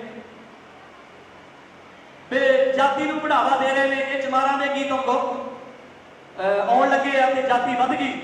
ਪਰ ਮੈਂ ਇਸ ਗੱਲ ਨੂੰ ਇੱਥੇ ਕੱਟਦਾ, ਕਿਉਂਕਿ ਜਿਹੜੇ ਵੀਰਾਂ ਨੇ ਚਮਾਰਾਂ ਦੇ ਗੀਤ ਗਾਏ ਨੇ, ਉਹ ਜਿਹੜੇ ਵੀਰ ਨੇ ਉਹਨੇ ਮਾਤਾ ਦੀਆਂ ਚੌਕੀਆਂ ਵੀ ਨਹੀਂ ਲਾਈਆਂ, ਉਹਨੇ ਬਾਬੇ ਦੇ ਜਗਰਾਤੇ ਵੀ ਨਹੀਂ ਕੀਤੇ। ਉਹ ਸਾਰੇ ਮਿਸ਼ਨ ਦੇ ਨਾਲ ਸਮਰਪਿਤ ਨੇ। ਔਰ ਪਿੱਛੇ 70 ਸਾਲ ਤੋਂ ਇੱਕੋ ਇੱਕ ਮਿਲਦੀ ਜਿਹੜੀ ਆ ਉਹ ਜੱਟ ਜੱਟ ਜੱਟ ਜੱਟ ਜੱਟ ਜੱਟ ਜੱਟ ਕਰਦੀ ਆ ਕੇ ਤੁਹਾਡੇ ਸਿਰ ਤੇ ਬਹਿ ਗਈ। ਤੁਹਾਡੇ ਆ ਕੇ ਸਿਰ ਤੇ ਬਹਿ ਤੁਹਾਨੂੰ ਸਾਡੇ ਬੱਚਿਆਂ ਨੂੰ ਔਰ ਇਹ ਲੱਗਣ ਲੱਗ ਪਿਆ ਵੀ ਜਿਹੜਾ ਇਹ ਕਮਿਊਨਿਟੀ ਆ ਇਹ ਦਾਊਦ ਆ, ਇਹ ਰਿਚ ਹੈ, ਇਹ ਲੜਾਕੂ ਹੈ, ਇਹ ਫਾਈਟਰ ਹੈ। ਬਾਕੀ ਸਾਰੇ ਧੁੰਦਲੇ ਪੈ ਗਏ, ਉਹਨਾਂ ਦੇ ਕੋਲੋਂ ਇਦਾਂ ਡਰਦੇ ਜਿੱਦਾਂ ਬਿੱਲੀ ਨੂੰ ਦੇਖ ਕੇ ਚੂਹਾ ਡਰਦਾ ਹੁੰਦਾ। ਪਿੱਛੇ 65 ਸਾਲ ਤੋਂ 70 ਸਾਲ ਤੋਂ ਕੋਈ ਨਹੀਂ ਘੁਸ ਗਿਆ, ਰਜਾਈਆਂ ਦੇ ਵਿੱਚ ਬੜੇ ਰਹੇ। ਜੇ ਅੱਜ 5 7 10 ਕਲਾਕਾਰ ਗਾਉਣ ਲੱਗੇ ਤਾਂ ਫੇਰ ਇਹ ਜਿਹੜੀ ਜਾਤੀਵਾਦੀ ਵੱਧ ਗਈ। ਚਲੋ ਮੈਂ ਕੱਟਦਾ ਇਸ ਗੱਲ ਨੂੰ। ਸੋ ਮੇਰਾ ਗੀਤ ਹੈ, ਜੇ ਅੰਬੇਡਕਰਵਾਦੀ ਮੁੰਡਾ ਚੰਡੀਗੜ੍ਹ ਪੜ੍ਹਦੇ ਵਾਸਤੇ ਜਾਂਦਾ, ਸੋ ਚੰਡੀਗੜ੍ਹ ਸ਼ਹਿਰ ਦੀ ਇੱਕ ਬੀਬਾ ਨੂੰ ਉਹ ਮੁੰਡੇ ਦੇ ਨਾਲ ਪਿਆਰ ਹੋ ਗਿਆ। ਮੈਂ ਸੱਭਿਆਚਾਰ ਦੀ ਗੱਲ ਕਰਨ ਲੱਗਾ ਕਿਉਂਕਿ ਸੱਭਿਆਚਾਰ ਜਿਹੜਾ ਸਾਡਾ ਦੂਜਾ ਮਨੂਵਾਦੀਆਂ ਦਾ ਸਾਡੇ ਤੇ ਹੈਵੀ ਹੋਇਆ, ਇਹ ਸੱਭਿਆਚਾਰ ਸਾਨੂੰ ਕਲਾਕਾਰਾਂ ਨੂੰ ਆਪ ਬਣਾਉਣਾ ਪੈਣਾ। ਅੰਬੇਡਕਰਵਾਦੀ ਮੁੰਡਾ ਨੂੰ ਆਰੀਅਨ ਪੁੱਤਰੀ ਦੇ ਨਾਲ, ਆਰੀਅਨ ਪੁੱਤਰੀ ਨੂੰ ਅੰਬੇਡਕਰਵਾਦੀ ਮੁੰਡੇ ਦੇ ਨਾਲ ਪਿਆਰ ਹੋ ਗਿਆ ਔਰ ਮੁੰਡਾ ਉਹਨੂੰ ਕਹਿ ਰਿਹਾ ਕਿ ਬੀਬਾ ਪਿਆਰ ਤਾਂ ਤੈਨੂੰ ਮੇਰੇ ਨਾਲ ਹੋ ਗਿਆ ਪਰ ਸਾਡੇ ਵਿਚਾਰ ਨਹੀਂ ਮਿਲਦੇ। ਜਿੱਥੇ ਵਿਚਾਰ ਨਹੀਂ ਮਿਲਦੇ ਉੱਥੇ ਪਿਆਰ ਕਦੇ ਧੌਰ ਨਹੀਂ ਚੜਦਾ। ਬੜੀਆਂ ਕੰਮ ਦੀਆਂ ਗੱਲਾਂ ਆ, ਇਹਨੂੰ ਕੋਈ ਵੀ ਵੀਰ ਇਹ ਨਾ ਕਹੇ ਲੱਚਰ ਹੈ ਜਾਂ ਗੀਤ ਗਲਤ ਆ। ਹੁਣ ਮੁੰਡਾ ਉਹ ਬੀਬਾ ਨੂੰ ਕੀ ਕਹਿ ਰਿਹਾ, ਕਿਉਂਕਿ ਮੈਂ ਸਾਰੇ ਹੀ ਸਰੋਤਿਆਂ ਦਾ ਵੀਰਾਂ ਦਾ ਧਿਆਨ ਨਾਲ ਦੀ ਨਾਲ ਥੋੜਾ ਜਿਹਾ ਤੁਹਾਡਾ ਜਿਹੜਾ ਮਨ ਆ ਆਪਣਾ ਹੋਰ ਤਰ੍ਹਾਂ ਹੋਇਆ ਹੈ, ਮੈਨੂੰ ਪਤਾ ਥੋੜੇ ਜਿਹਾ ਨਮੋਸ਼ੀ ਵਿੱਚ ਬੈਠੇ ਆ, ਥੋੜਾ ਜਿਹਾ ਚੁਲਬਲਾ ਮਨ ਵੀ ਕਰਦੇ, ਥੋੜਾ ਖੱਟਾ ਮਿੱਠਾ ਜਿਹਾ ਵੀ। ਗੀਤ ਦੇ ਬੋਲ ਨੇ, ਸਾਡੇ ਮਿਲਦੇ ਨਹੀਂ ਵਿਚਾਰ ਬੀਬਾ, ਕਿਵੇਂ ਨਿਭਜੂ ਸਾਡਾ ਪਿਆਰ ਬੀਬਾ। ਹੁਣ ਮੁੰਡਾ ਕਹਿ ਰਿਹਾ, ਜਿਹੜਾ ਅੰਬੇਡਕਰਵਾਦੀ ਮੁੰਡਾ, ਉਹ ਕੀ ਕਹਿ ਰਿਹਾ, ਸਾਡੇ ਮਿਲਦੇ ਨਹੀਂ ਵਿਚਾਰ ਬੀਬਾ, ਕਿਵੇਂ ਨਿਭਜੂ ਸਾਡਾ ਪਿਆਰ ਬੀਬਾ। ਤੂੰ ਰਹੇ ਤਵੀਤ ਬਣਾਉਂਦੀ ਨੀ, ਤੂੰ ਰਹੇ ਤਵੀਤ ਬਣਾਉਂਦੀ ਨੀ, ਮੈਂ ਜੁਗਤਾਂ ਦਾ ਜਗਾੜੀ ਆ, ਤੂੰ ਪੂਜਾ ਕਰਦੀ ਰਾਮ ਦੀ ਨੀ, ਮੈਂ ਰਾਵਣ ਦਾ ਪੁਜਾਰੀ ਆ, ਤੂੰ ਪੂਜਾ ਕਰਦੀ ਰਾਮ ਦੀ ਨੀ, ਮੈਂ ਰਾਵਣ ਦਾ ਪੁਜਾਰੀ ਆ। ਕਿਉਂਕਿ ਰਾਵਣ ਦਾ ਪੁਜਾਰੀ ਭਾਰਤ ਦਾ ਮੂਲ ਨਿਵਾਸੀ ਰਾਜਾ ਜਿਹੜਾ ਸਾਡਾ ਬਜ਼ੁਰਗ ਸੀ। ਮੈਂ ਮੁੰਡਾ ਪਿੰਡੂ ਦੇਸੀ ਨੀ, ਤੂੰ ਸ਼ਹਿਰਨ ਸੈਕਟਰ 17 ਦੀ, ਸਾਡੇ ਘਰ ਹੈ ਸਾਈਕਲ ਹੀਰੋ ਦੀ, ਤੂੰ ਸ਼ੌਂਕੀ ਮਹਿੰਗੀਆਂ ਕਾਰਾਂ ਦੀ, ਤੂੰ ਕਾਲਜ ਔਡੀ ਵਿੱਚ ਜਾਵੇ, ਸਾਡੀ ਰੋਡ ਵੇਚਦੀ ਲਾਰੀ ਆ। ਤਾੜੀ ਲਾਓ ਯਾਰ ਨਾਲ ਦੀ ਨਾਲ ਮੇਰੇ। ਤੂੰ ਪੂਜਾ ਕਰਦੀ ਰਾਮ ਦੀ ਨੀ, ਮੈਂ ਰਾਵਣ ਦਾ ਪੁਜਾਰੀ ਆ, ਤੂੰ ਪੂਜਾ ਕਰਦੀ ਰਾਮ ਦੀ ਨੀ, ਮੈਂ ਰਾਵਣ ਦਾ ਪੁਜਾਰੀ ਆ। ਸੋ ਗੱਲਾਂ ਬੜੀਆਂ ਕੀਮਤੀ ਨੇ। ਤੇਰੇ ਹੱਥ ਦੇ ਵਿੱਚ ਨੇ 4 ਵਰਤ ਸਮਝਦਾ ਹੀ ਆ ਮੁੰਡੇ ਆਉਣ ਵਾਲਾ। ਤੇਰੇ ਹੱਥ ਦੇ ਵਿੱਚ ਨੇ 4 ਵਰਤ, ਮੈਂ ਦਿਨ ਵਿੱਚ 4 ਹੀ ਟਾਈਮ ਛਕਾਂ। ਤੂੰ ਆਖੇ ਅੱਜ ਹੈ ਦਿਨ ਮਾੜਾ, ਮੈਂ ਦਿਲ ਵਿੱਚ ਨਾ ਕੋਈ ਵਹਿਮ ਰੱਖਾਂ। ਤੇਰਾ ਤੁੜਕਾ ਬਿਨਾ ਪਿਆਜ਼ਾਂ ਤੋਂ ਅਸੀਂ ਝੱਕਦੇ ਨਿਤ ਤਰਕਾਰੀ ਆ। ਤੂੰ ਪੂਜਾ ਕਰਦੀ ਰਾਮ ਦੀ ਨੀ, ਮੈਂ ਰਾਵਣ ਦਾ ਪੁਜਾਰੀ ਆ, ਤੂੰ ਪੂਜਾ ਕਰਦੀ ਰਾਮ ਦੀ ਨੀ, ਮੈਂ ਰਾਵਣ ਦਾ ਪੁਜਾਰੀ ਆ। ਜੇ ਫੇਰ ਵੀ ਮੈਨੂੰ ਚਾਹੁੰਦੀ ਏ ਤੈਨੂੰ ਪਿੰਡ ਨਸਰਾਲੇ ਰਹਿਣਾ ਪਊ। ਆ ਜੀਨ ਟੌਪ 'ਚ ਛੱਡ ਕੇ ਨੀ ਕਾਟਨ ਦਾ ਸੂਟ ਹੀ ਲੈਣਾ ਪਊ। ਹਰਪਿੰਦਰਾ ਗੇਮ ਕਮਾ ਗਿਆ ਹੋਏ, ਪੰਮਾ ਦਾ ਬੜਾ ਖਿਡਾਰੀ ਆ। ਤੂੰ ਪੂਜਾ ਕਰਦੀ ਰਾਮ ਦੀ ਨੀ, ਮੈਂ ਰਾਵਣ ਦਾ ਪੁਜਾਰੀ ਆ, ਮੈਂ ਰਾਵਣ ਦਾ ਪੁਜਾਰੀ ਆ, ਮੈਂ ਰਾਵਣ ਦਾ। ਜੈ ਭੀਮ, ਜੈ ਭੀਮ, ਜੈ ਲੰਕੇਸ਼। ਸੋ ਮੈਂ ਆਪਣੇ ਕਲਾਕਾਰਾਂ ਨੂੰ ਇਹ ਬੇਨਤੀ ਕਰਦਾ ਕਿ ਆਉਣ ਵਾਲੇ ਸਮੇਂ ਦੇ ਵਿੱਚ ਜਿਹੜੀ ਆਪਣੀ ਸੱਭਿਅਤਾ, ਆਪਣੀ ਸੰਸਕ੍ਰਿਤੀ ਹੈ, ਉਹਨੂੰ ਆਪਾਂ ਵੱਧ ਤੋਂ ਵੱਧ ਜਿਹੜਾ ਹੈ, ਵੱਧ ਤੋਂ ਵੱਧ ਗਾਣੇ ਸਾਡੇ ਆਉਣ, ਸਾਡਾ ਪਤਾ ਲੱਗੇ ਵੀ ਜਿਹੜਾ ਮਨੂ ਸਿਸਟਮ ਹੈ ਸਾਡੇ ਤੇ ਹੈਵੀ ਹੋਇਆ ਆ। ਸੋ ਮੈਂ ਜਾਣਿਆ ਹੋ ਸਕਦਾ ਮੇਰੀਆਂ ਕੁਝ ਗੱਲਾਂ ਦੇ ਨਾਲ ਤੁਸੀਂ ਸਹਿਮਤ ਨਹੀਂ ਹੋਵੋਗੇ, ਪਰ ਜੋ ਯੂਥ ਹੈ, ਜੋ ਜੰਗ ਹੈ, ਨਵੀਂ ਆਉਣ ਵਾਲੀ ਜਨਰੇਸ਼ਨ ਹੈ, ਉਹਦੇ ਵਾਸਤੇ ਸਾਡੇ ਲਈ ਸੱਭਿਆਚਾਰ ਵੀ ਸਾਨੂੰ ਅਪਣਾਉਣਾ ਪਵੇਗਾ। ਜੈ ਭੀਮ, ਜੈ ਭਾਰਤ, ਨਮੋ ਬੁੱਧਾਏ। ਜੈ ਭੀਮ, ਨਮੋ ਬੁੱਧਾਏ। मैं ਅੱਜ ਪਹਿਲੀ ਵਾਰ ਸਟੇਜ 'ਤੇ ਆਇਆ। ਵੈਸੇ ਮੇਰਾ ਕੰਮ ਸਿਰਫ ਲਿਖਣਾ ਹੈ, ਪਰ ਬਹੁਤ ਸਾਰੀਆਂ ਗੱਲਾਂ ਹੈ ਮੈਂ ਤੁਹਾਡੇ ਨਾਲ ਸਾਂਝੀਆਂ ਕਰਨਾ ਚਾਹੁੰਦਾ ਹੈ। ਜੋ ਆਪਣਾ ਇਤਿਹਾਸ ਹੈ ਉਹ ਬਹੁਤ ਵਿਗਾੜ ਕੇ ਆਪਣੇ ਸਾਹਮਣੇ ਪੇਸ਼ ਕੀਤਾ ਗਿਆ ਹੈ। ਜੋ ਆਪਣੀ ਸੱਚਾਈ ਹੈ ਉਹ ਕਿਸੇ ਨੇ ਨਹੀਂ ਦੱਸੀ, ਔਰ ਮੈਨੂੰ ਬਹੁਤ ਦੁੱਖ ਹੁੰਦਾ ਹੈ ਜਦੋਂ ਆਪਣੇ ਸਮਾਜ ਦੇ ਲੋਕ ਉਹਨਾਂ ਹੀ ਗੱਲਾਂ ਨੂੰ ਆਪਣੀਆਂ ਕਿਤਾਬਾਂ 'ਚ ਤੁਹਾਡੇ ਸਾਹਮਣੇ ਪੇਸ਼ ਕਰਦੇ ਹੈ। ਅੱਜ ਆਪਾਂ ਵਿਜੇ ਦਸ਼ਮੀ ਦਾ ਤਿਉਹਾਰ ਮਨਾ ਰਹੇ ਹਾਂ। ਮੈਂ ਮਾਫੀ ਚਾਹੁੰਦਾ ਇਹ ਕਹਿੰਦੇ ਹੋਏ ਵੀ ਅਜੇ ਤੱਕ ਕਿਸੇ ਬੰਦੇ ਨੇ ਇਹ ਨਹੀਂ ਦੱਸਿਆ ਵੀ ਇਹ ਤਿਉਹਾਰ ਆਪਣਾ ਕਿਉਂ ਹੈ, ਇਸ ਦਾ ਕੀ ਆਪਣੇ ਕੋਲ ਕੀ ਸਬੂਤ ਹੈ ਵੀ ਇਹ ਤਿਉਹਾਰ ਆਪਣਾ ਹੈ। ਵਿਜੇ ਦਸ਼ਮੀ ਤਿਉਹਾਰ ਜੋ ਹੈ, ਦੇਖੋ ਆਪਣੇ ਭਾਰਤ ਦੀ ਜੋ ਪਹਿਲੀ ਕਿਤਾਬ ਇਤਿਹਾਸ ਤੇ ਲਿਖੀ ਗਈ ਉਹ ਸਮਰਾਟ ਚੰਦਰਗੁਪਤ ਮੌਰਿਆ ਦੇ ਉਹਨਾਂ ਦੇ ਰਾਜਦੂਤ ਸੀ ਮੈਗਥਨੀਜ਼। ਉਹਨਾਂ ਨੇ ਕਿਤਾਬ ਲਿਖੀ ਇੰਡਿਕਾ। ਉਹਦੇ ਅੰਦਰ ਭਾਰਤ ਦੇ ਪਹਿਲੀ ਵਾਰੀ ਇਤਿਹਾਸ ਦੀ ਗੱਲ ਕੀਤੀ ਗਈ। ਉਹਦੇ ਅੰਦਰ ਉਹ ਲਿਖਦੇ ਹੈ ਕਿ ਜੋ ਬਾਹਮਣ ਹੈ ਉਹ ਭਗਵਾਨ ਬੁੱਧ ਤੋਂ 200 ਸਾਲ ਪਹਿਲਾਂ ਭਾਰਤ ਆਏ ਸੀ ਔਰ ਉਹ ਆ ਕੇ ਅਫਗਾਨਿਸਤਾਨ ਦਾ ਜੋ ਹਿੰਦੂ ਕੁਸ਼ ਏਰੀਆ ਹੈ ਇੱਥੇ ਆ ਕੇ ਟਿਕੇ ਆ। ਉਹ ਜਦੋਂ ਸਿਕੰਦਰ ਨੇ ਭਾਰਤ ਤੇ ਹਮਲਾ ਕੀਤਾ, ਆਪਣੇ ਇੱਥੇ ਰਾਜਾ ਧਨਨੰਦ ਦਾ ਰਾਜ ਹੁੰਦਾ ਸੀ। ਉਹ ਪੂਰੀ ਦੁਨੀਆ ਦੇ ਅੰਦਰ ਸਿਰਫ ਰਾਜਾ ਧਨਨੰਦ ਐਸਾ ਰਾਜੇ ਹਨ ਜਿਨ੍ਹਾਂ ਤੋਂ ਸਿਕੰਦਰ ਹਾਰ ਕੇ ਗਿਆ ਹੈ। ਇਹ ਆਪਣੀ ਇਤਿਹਾਸ 'ਚ ਕੋਈ ਨਹੀਂ ਪੜ੍ਹਾਉਂਦਾ ਆਪਾਂ ਨੂੰ। ਇਹ ਮੈਗਜ਼ੀਨ ਨੇ ਲਿਖਿਆ ਹੈ ਵੀ ਸਿਕੰਦਰ ਜੋ ਹੈ ਉਹ ਮਹਾਰਾਜਾ ਧਨਨੰਦ ਜੋ ਕਿ ਚੰਦਰਗੁਪਤ ਮੌਰਿਆ ਦੇ ਪਿਤਾ ਹੈ ਉਹਨਾਂ ਤੋਂ ਹਾਰਿਆ ਉਹ ਬੰਦਾ। ਉਸ ਸਿਕੰਦਰ ਨੇ ਜੋ ਬਾਹਮਣਾਂ ਦੀ ਇਹ ਬਸਤੀ ਸੀ ਜਿਹਨੂੰ ਆਰਿਆਵਰਤ ਕਹਿੰਦੇ ਸੀ ਉਹ ਉਸ ਤੇ ਕਬਜ਼ਾ ਕੀਤਾ। ਜਦੋਂ ਚੰਦਰਗੁਪਤ ਮੌਰਿਆ ਨੇ ਸਲਿਊਕਸ ਜੋ ਕਿ ਸਿਕੰਦਰ ਦਾ ਸੈਨਾਪਤੀ ਸੀ ਉਸ ਨੂੰ ਹਰਾਇਆ ਤਾਂ ਉਸ ਬੰਦੇ ਨੇ ਉਹ ਬਸਤੀ ਜੋ ਹੈ ਦਹੇਜ ਵਿੱਚ ਚੰਦਰਗੁਪਤ ਮੌਰਿਆ ਨੂੰ ਦਿੱਤੀ ਸੀ ਔਰ ਉਸ ਦਹੇਜ ਦੇ ਵਿੱਚ ਇਹ ਬਾਹਮਣ ਜੋ ਹੈ ਉਸ ਦਹੇਜ ਦੇ ਵਿੱਚ ਭਾਰਤ ਵਿੱਚ ਆਏ ਹੈ। ਇਹ ਤੁਹਾਨੂੰ ਕੋਈ ਨਹੀਂ ਦੱਸੇਗਾ ਇਹ। ਔਰ ਮੈਨੂੰ ਬਹੁਤ ਅਫਸੋਸ ਹੁੰਦਾ ਹੈ ਜਦੋਂ ਆਪਣੇ ਦਲਿਤ ਲੇਖਕ ਜੋ ਹੈ ਉਹ ਬਿਨਾਂ ਮਤਲਬ ਤੋਂ ਆ ਰਿਹਾ ਜੀ ਘੋੜਿਆਂ ਦੇ। ਮੈਂ ਪੂਰਾ ਰਿਗਵੇਦ ਪੜ੍ਹਿਆ। ਮੈਂ ਚੈਲੰਜ ਕਰਦਾ ਇੱਥੇ ਜਿੰਨੇ ਲੋਕ ਬੈਠੇ ਆ ਸਾਰੀ ਦੁਨੀਆ ਜੋ ਬੈਠੇ ਆ, ਮੈਂ ਚੈਲੰਜ ਕਰਦਾ ਤੁਸੀਂ ਉਹਦੇ ਅੰਦਰ ਮੈਨੂੰ ਘੁੜਸਵਾਰ ਸ਼ਬਦ ਦਿਖਾ ਦਿਓ ਰਿਗਵੇਦ ਦੇ ਅੰਦਰ। ਔਰ ਇਹ ਸਾਨੂੰ ਇਤਿਹਾਸ ਕੀ ਪੜ੍ਹਾਉਂਦੇ ਆ? ਉਹ ਜੀ ਘੋੜਿਆਂ ਤੇ ਚੜ੍ਹ ਕੇ ਆਏ। ਆਰਿਆ ਜੋ ਹੈ ਆਰਿਆ ਕੋਈ ਨਹੀਂ ਆਇਆ ਬਾਹਰੋਂ, ਸਿਰਫ ਬਾਹਮਣ ਜੋ ਹੈ ਉਹ ਬਾਹਰੋਂ ਆਇਆ। ਬਾਕੀ ਜਿੰਨੀਆਂ ਜਾਤਾਂ ਇੱਕ ਰਾਜਪੂਤ, ਮੁਗਲ ਔਰ ਅੰਗਰੇਜ਼, ਇਹਨਾਂ ਨੂੰ ਛੱਡ ਕੇ ਬਾਕੀ ਸਭ ਜਾਤਾਂ ਇਹ ਭਾਰਤੀ ਲੋਕ ਹੈ। ਇਹ ਆਪਾਂ ਨੂੰ ਕੋਈ ਨਹੀਂ ਪੜ੍ਹਾਉਂਦਾ। ਇਹ ਆਪਾਂ ਨੂੰ ਸਿਰਫ ਇਹ ਪੜ੍ਹਾਉਂਦੇ ਆਰਿਆ ਜੀ ਘੋੜਿਆਂ ਤੇ ਚੜ੍ਹ ਕੇ ਆਏ। ਐਸਾ ਕੋਈ ਨਹੀਂ ਹੋਇਆ। ਚਲੋ ਹੁਣ ਆਪਾਂ ਗੱਲ ਕਰਦੇ ਵਿਜੇ ਦਸ਼ਮੀ ਦੀ। ਵਿਜੇ ਜੋ ਮੈਗਥਨੀਜ਼ ਸੀ ਉਹਨੇ ਕਿਤੇ ਵੀ ਵਿਜੇ ਦਸ਼ਮੀ ਦਾ ਜ਼ਿਕਰ ਨਹੀਂ ਕੀਤਾ, ਕਿਤੇ ਵੀ ਦੁਸ਼ਹਿਰਾ ਮਨਾਉਣ ਦੇ ਜ਼ਿਕਰ ਨਹੀਂ ਕੀਤਾ, ਕਿਤੇ ਵੀ ਦੀਵਾਲੀ ਮਨਾਉਣ ਦੇ ਜ਼ਿਕਰ ਨਹੀਂ ਕੀਤਾ। ਉਹਨਾਂ ਤੋਂ ਬਾਅਦ ਸਨ 400 ਵਿੱਚ ਪੰਤੇ ਫਾਹਿਆਨ ਜਿਹੜੇ ਸੀ ਉਹ ਭਾਰਤ ਆਏ। ਪੰਤੇ ਫਾਹਿਆਨ ਨੇ ਕਿਤਾਬ ਲਿਖੀ ਪੂਰਬ ਦੇ ਸਾਮਰਾਜ। ਉਹਨਾਂ ਨੇ ਪਹਿਲੀ ਵਾਰੀ ਇਹ ਲਿਖਿਆ ਕਿ ਵਿਜੇ ਦਸ਼ਮੀ ਦਾ ਤਿਉਹਾਰ ਮਨਾਇਆ ਜਾਂਦਾ ਹੈ। ਔਰ ਉਸ ਤੋਂ ਪਹਿਲਾਂ ਸਮਰਾਟ ਅਸ਼ੋਕ ਨੇ ਜਦੋਂ ਬੁੱਧ ਧਰਮ ਅਪਣਾਇਆ ਤਾਂ ਉਹਨਾਂ ਨੇ ਲਿਖਿਆ, ਉਹਨਾਂ ਨੇ ਸ਼ਿਲਾਲੇਖ ਲਿਖਵਾਏ ਪਹਾੜਾਂ ਦੇ ਉੱਪਰ, ਉਹਨਾਂ ਨੇ ਲੇਖ ਲਿਖਵਾਏ। ਉਹਨਾਂ 'ਚ ਉਹਨਾਂ ਨੇ ਲਿਖਿਆ ਹੈ ਵੀ ਮੈਂ ਅਸ਼ਟਮੀ ਨੂੰ ਬੁੱਧ ਧਰਮ ਦਾ ਨਾਂ ਲਿਆ ਸੀਗਾ ਔਰ ਦਸ਼ਮੀ ਤੋਂ ਮੈਂ ਹਰ 4 ਸਾਲ ਦੇ ਬਾਅਦ ਤੀਰਥ ਯਾਤਰਾ 'ਤੇ ਜਾਂਦਾ।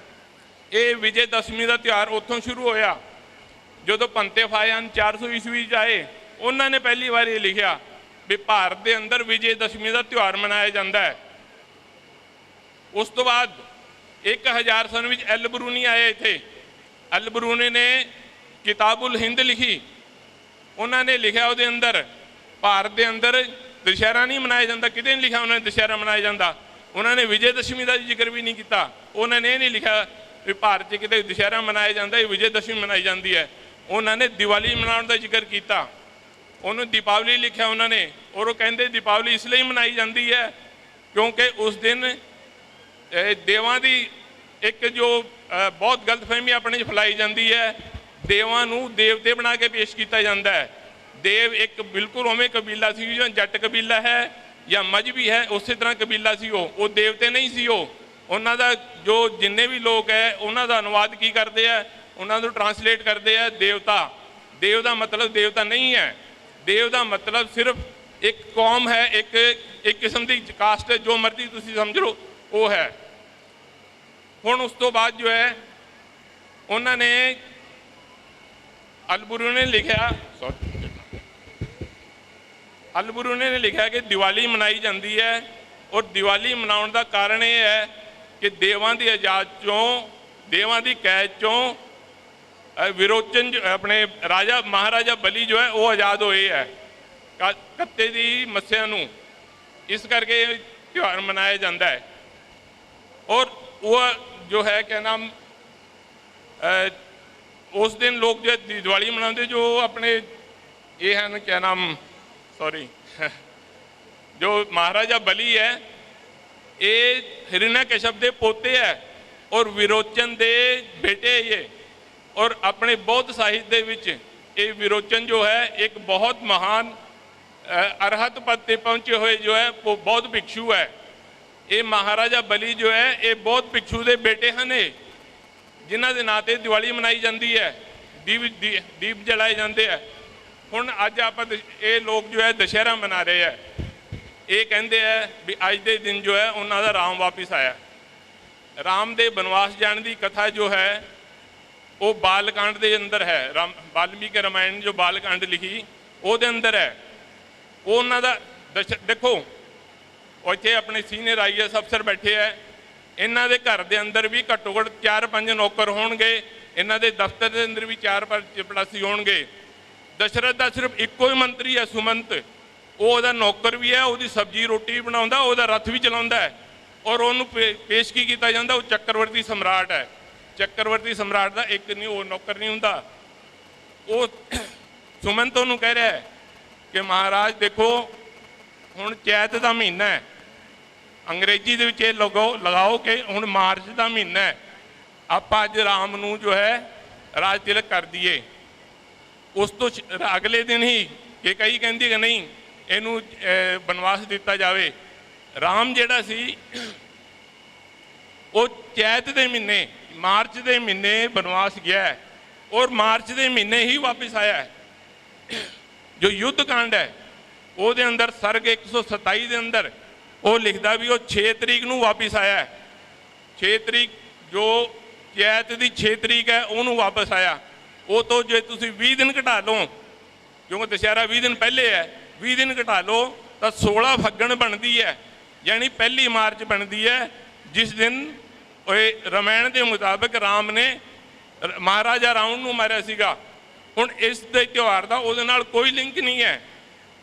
जे तुसीं ओहदा करो गल आपां बंगाल दी, बंगाल के अंदर वो कहते भी अज के दिन ये जिहड़ी दुर्गा है या चामुंडा है या ऐसी होर कोई देवी है इन्हें महिषासुर का कतल किया सी। बाबा साहब कहते हैं ये बड़ी अजीब गल है भी इन्हां बाहमणां ने अपने जिहड़े नर देवता वो खुडे लाइन लाते और उन्हां दी जनानियां अगे करतियां। खैर उन्होंने जो लिखा गुरु ग्रंथ साहब का पेज 871 है, इतने मेरे बहुत से सिख साथी बैठे है। 871 पेज पे लिखा है साकत की वो पिंड पायन हमारी दृष्टि त्रिखड़ायन। साकत का मतलब होंगे जो शक्ति की देवी की पूजा करता है कि जो शक्ति की देवी की पूजा करता है वो वास्ते वो जो चंडी दुर्गा वर्ग है ये वो माँ है, वो जिंद जान है। पिंड पायन वो पिंड मैंने शरीर पायन मैंने प्राण, वो जिंद जान है पर साड़ी दृष्टि वो त्रिखड़ायन है। ये ग्रंथ साहब के अंदर गुरु ग्रंथ साहब के अंदर लिखा है। पर अज देखो सिख जिहड़े वो भजे जाते उधर जय माता दी करते हुए, ये गुरु ग्रंथ साहब का बेअदबी है गुरु ग्रंथ साहब की। खैर मैं उन्हें उस गल ते नहीं जाता। हुण आपां उन्हें विजय दशमी दे भी साडे कोल की प्रूफ है भी विजय दशमी साडा त्यौहार है। सब तो पहला प्रूफ ये है भी सम्राट अशोक ने जो ये शुरू की उन्होंने लिखा है भी कंधा पत्थरों के उपर भी मैं अष्टमी नूं बुद्ध धर्म अपनाया है, अस्सू की अष्टमी नूं बुद्ध धर्म अपनाया है। उदों भारत च हुण भी यही हाल है, उदों भी ये हुंदा सी जो बरसात के 4 महीने उन्होंने भिक्षुआं नूं एक थां रुकना पैंदा सी क्योंकि रस्ते बंद हो जाते सी। ते ये उस तो बाद जो है फिर लोग जिहड़े सी वो मतलब अपने धर्म प्रचार से निकलते सी। ये लड़ाई भी होंदी सी वो भी उस तो बाद ही होंदी सी जदों ये अस्सू मतलब जो बरसात खत्म होनी उस तो बाद। ते ये उस टाइम ते उन्होंने यदि अष्टमी नूं जो है ये शुरुआत हुई और 10वीं नूं उन्होंने बुद्ध धर्म अपनाया और 10वीं तो बाद फिर वो हर 4 साल तो बाद उन्हें मतलब कंधां ते लिखा है ये चीज़ें भी मैं धर्म प्रचार से निकलदा है। जदों 400 सन के अंदर पंते फायान आए, 624 के अंदर पंते ह्यून सांग आए और 721 के अंदर पंते इत सिंह आए। उन्होंने इसका पूरा जिक्र दिता, पूरा वेरवा दिता है। वो कहता जी चीन के खोतान के अंदर ਜਲੰਧਰ ਦੇ ਅੰਦਰ, ਤਕਸ਼ਿਲਾ ਦੇ ਅੰਦਰ, ਨਾਲੰਦਾ ਦੇ ਅੰਦਰ ਹਰ ਥਾਂ ਰੱਥ ਯਾਤਰਾ ਕੱਢੀ ਜਾਂਦੀ ਹੈ। ਔਰ ਜੋ ਜਿਸ ਨੂੰ ਪਾਟਲੀ ਪੁੱਤਰ ਕਹਿੰਦੇ, ਉਹਦਾ ਅਸਲੀ ਨਾਂ ਪਾਲੀਮ ਬੁੱਧ ਨਗਰ ਹੈ। ਉਹਦਾ ਨਾਂ ਇਸ ਕਰਕੇ ਪਿਆ ਕਿਉਂਕਿ ਬੁੱਧ ਨੇ ਉਸ ਨੂੰ ਵਰਦਾਨ ਦਿੱਤਾ ਸੀ ਵੀ ਇਹ ਨਗਰੀ ਹਮੇਸ਼ਾ ਕਾਇਮ ਰਹੇਗੀ। ਤੇ ਇਸ ਕਰਕੇ ਇਹ ਅੱਜ ਪਾਟਲੀ, ਚਲੋ ਇਹ ਅਲੱਗ ਮੈਟਰ ਹੈ, ਤੁਹਾਨੂੰ ਫਿਰ ਕਦੇ ਗੱਲ ਕਰਾਂਗਾ ਇਸ ਤੇ ਜੋ ਤਿੰਨੇ ਬੌਧ ਭਿਕਸ਼ੂ ਆਏ ਉਹਨਾਂ ਨੇ ਲਿਖਿਆ ਹੈ ਪਾਟਲੀ ਪੁੱਤਰ ਦੇ ਅੰਦਰ ਸਭ ਤੋਂ ਵੱਡਾ, ਉੱਥੇ 20 ਰੱਥ ਘੱਟੋ ਘੱਟ ਤਿਆਰ ਕੀਤੇ ਜਾਂਦੇ ਹੈ, ਜਿਹੜੇ ਕਿ ਇਸ 8 ਤਰੀਕ ਨੂੰ ਅਸ਼ਟਮੀ ਨੂੰ ਜੋ ਜਿੱਥੇ ਉਹਨਾਂ ਨੇ ਮਤਲਬ ਬੁੱਧ ਧਰਮ ਗ੍ਰਹਿਣ ਕੀਤਾ ਸੀ, ਉਸ ਥਾਂ ਤੋਂ ਰੱਥ ਚੱਲ ਕੇ ਜੋ ਮੇਨ ਵਿਹਾਰ ਹੈ ਉੱਥੇ ਜਾਂਦਾ ਹੈ। ਔਰ ਉੱਥੋਂ ਫਿਰ ਉਹ ਵਾਪਸ ਦਸ਼ਮੀ ਤੱਕ ਮਤਲਬ 3 ਦਿਨ ਉਹ ਰੱਥ ਯਾਤਰਾ ਹੋ ਕੇ ਉਹਨਾਂ ਦੀ ਸਾਰੀ ਪੂਜਾ ਪਾਠ ਹੋਣ ਤੋਂ ਬਾਅਦ ਫਿਰ ਇਹ ਤਿਉਹਾਰ ਖਤਮ ਹੁੰਦਾ ਹੈ। ਉਹ ਕਹਿੰਦੇ ਰੱਥ ਨੂੰ ਵਿਮਾਨ ਕਿਹਾ ਜਾਂਦਾ ਇਹਨੂੰ। ਇਹ ਥੱਲੇ 30-40 ਫੁੱਟ ਮਤਲਬ ਉਹਦਾ ਬੇਸ ਬਣਦਾ ਸੀ ਔਰ ਇਹ 70 ਫੁੱਟ ਉੱਚਾ ਹੁੰਦਾ ਸੀ। ਔਰ ਇਹਦੇ ਉੱਪਰ 3 ਮੂਰਤੀਆਂ ਰੱਖੀਆਂ ਜਾਂਦੀਆਂ ਸੀ, ਇੱਕ ਭਗਵਾਨ ਬੁੱਧ ਦੀ, ਇੱਕ ਧਰਮ ਦੇ ਨਾਂ ਤੇ ਮਤਲਬ ਇੱਕ ਭਿਕਸ਼ੂ ਦੀ, ਔਰ ਸੰਘ ਦੇ ਨਾਂ ਤੇ ਇੱਕ ਭਿਕਸ਼ੂ ਦੀ, ਔਰ ਧਰਮ ਦੇ ਨਾਂ ਤੇ ਇੱਕ ਔਰਤ ਦੀ, ਕਿਉਂਕਿ ਉਹ ਕਹਿੰਦੇ ਧਰਮ ਦੀ ਦੀਕਸ਼ਾ ਜਿਹੜੀ ਹੈ ਉਹ ਮਾਂ ਦਿੰਦੀ ਹੈ। ਇਸ ਕਰਕੇ 3 ਮੂਰਤੀਆਂ ਉੱਤੇ ਰੱਖ ਕੇ ਇਹ ਜਿਹੜਾ ਸੀ ਉਹ ਮਤਲਬ ਰੱਥ ਯਾਤਰਾ ਕੀਤੀ ਜਾਂਦੀ। ਇਸ ਤਰ੍ਹਾਂ ਇਹ ਆਪਣਾ ਤਿਉਹਾਰ ਮਨਾਇਆ ਜਾਂਦਾ ਸੀ। ਉਸ ਤੋਂ ਬਾਅਦ 800 ਦੇ ਅੰਦਰ ਆਦਿ ਸ਼ੰਕਰ ਹੋਇਆ। ਉਸਨੇ ਅੱਜ ਜਿੰਨੇ ਵੀ ਆਪਾਂ ਨੂੰ ਟੁੱਟੇ ਹੋਏ ਮਿਲਦੇ ਆ, ਕਿਆ ਨਾਮ ਆਪਣੇ ਬੁੱਧ ਵਿਹਾਰ ਮਿਲਦੇ ਆ, ਹੋਰ ਜੋ ਚੀਜ਼ਾਂ ਮਿਲਦੀਆਂ, ਇਹ ਸਾਰੇ ਉਸ ਬੰਦੇ ਨੇ ਤਬਾਹ ਕੀਤੇ ਆ।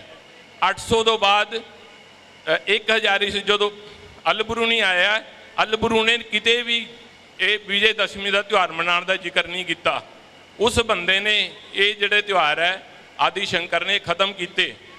ਉਹਨੇ ਆਪਣੀ ਕਿਤਾਬ ਲਿਖੀ ਦਿਗਵਿਜੇ ਦੇ ਅੰਦਰ ਉਹਨੇ ਕਲੇਮ ਕੀਤਾ ਹੈ ਵੀ ਮੈਂ ਜਿੱਥੇ ਵੀ ਗਿਆ ਉੱਥੇ ਮੈਂ ਬੌਧ ਭਿਕਸ਼ੂ ਮਾਰੇ ਹੈ, ਉਹਨਾਂ ਦੇ ਤਬਾਹ ਜਿਹੜੇ ਵਿਹਾਰ ਆ ਉਹ ਤਬਾਹ ਕੀਤੇ ਹੈ।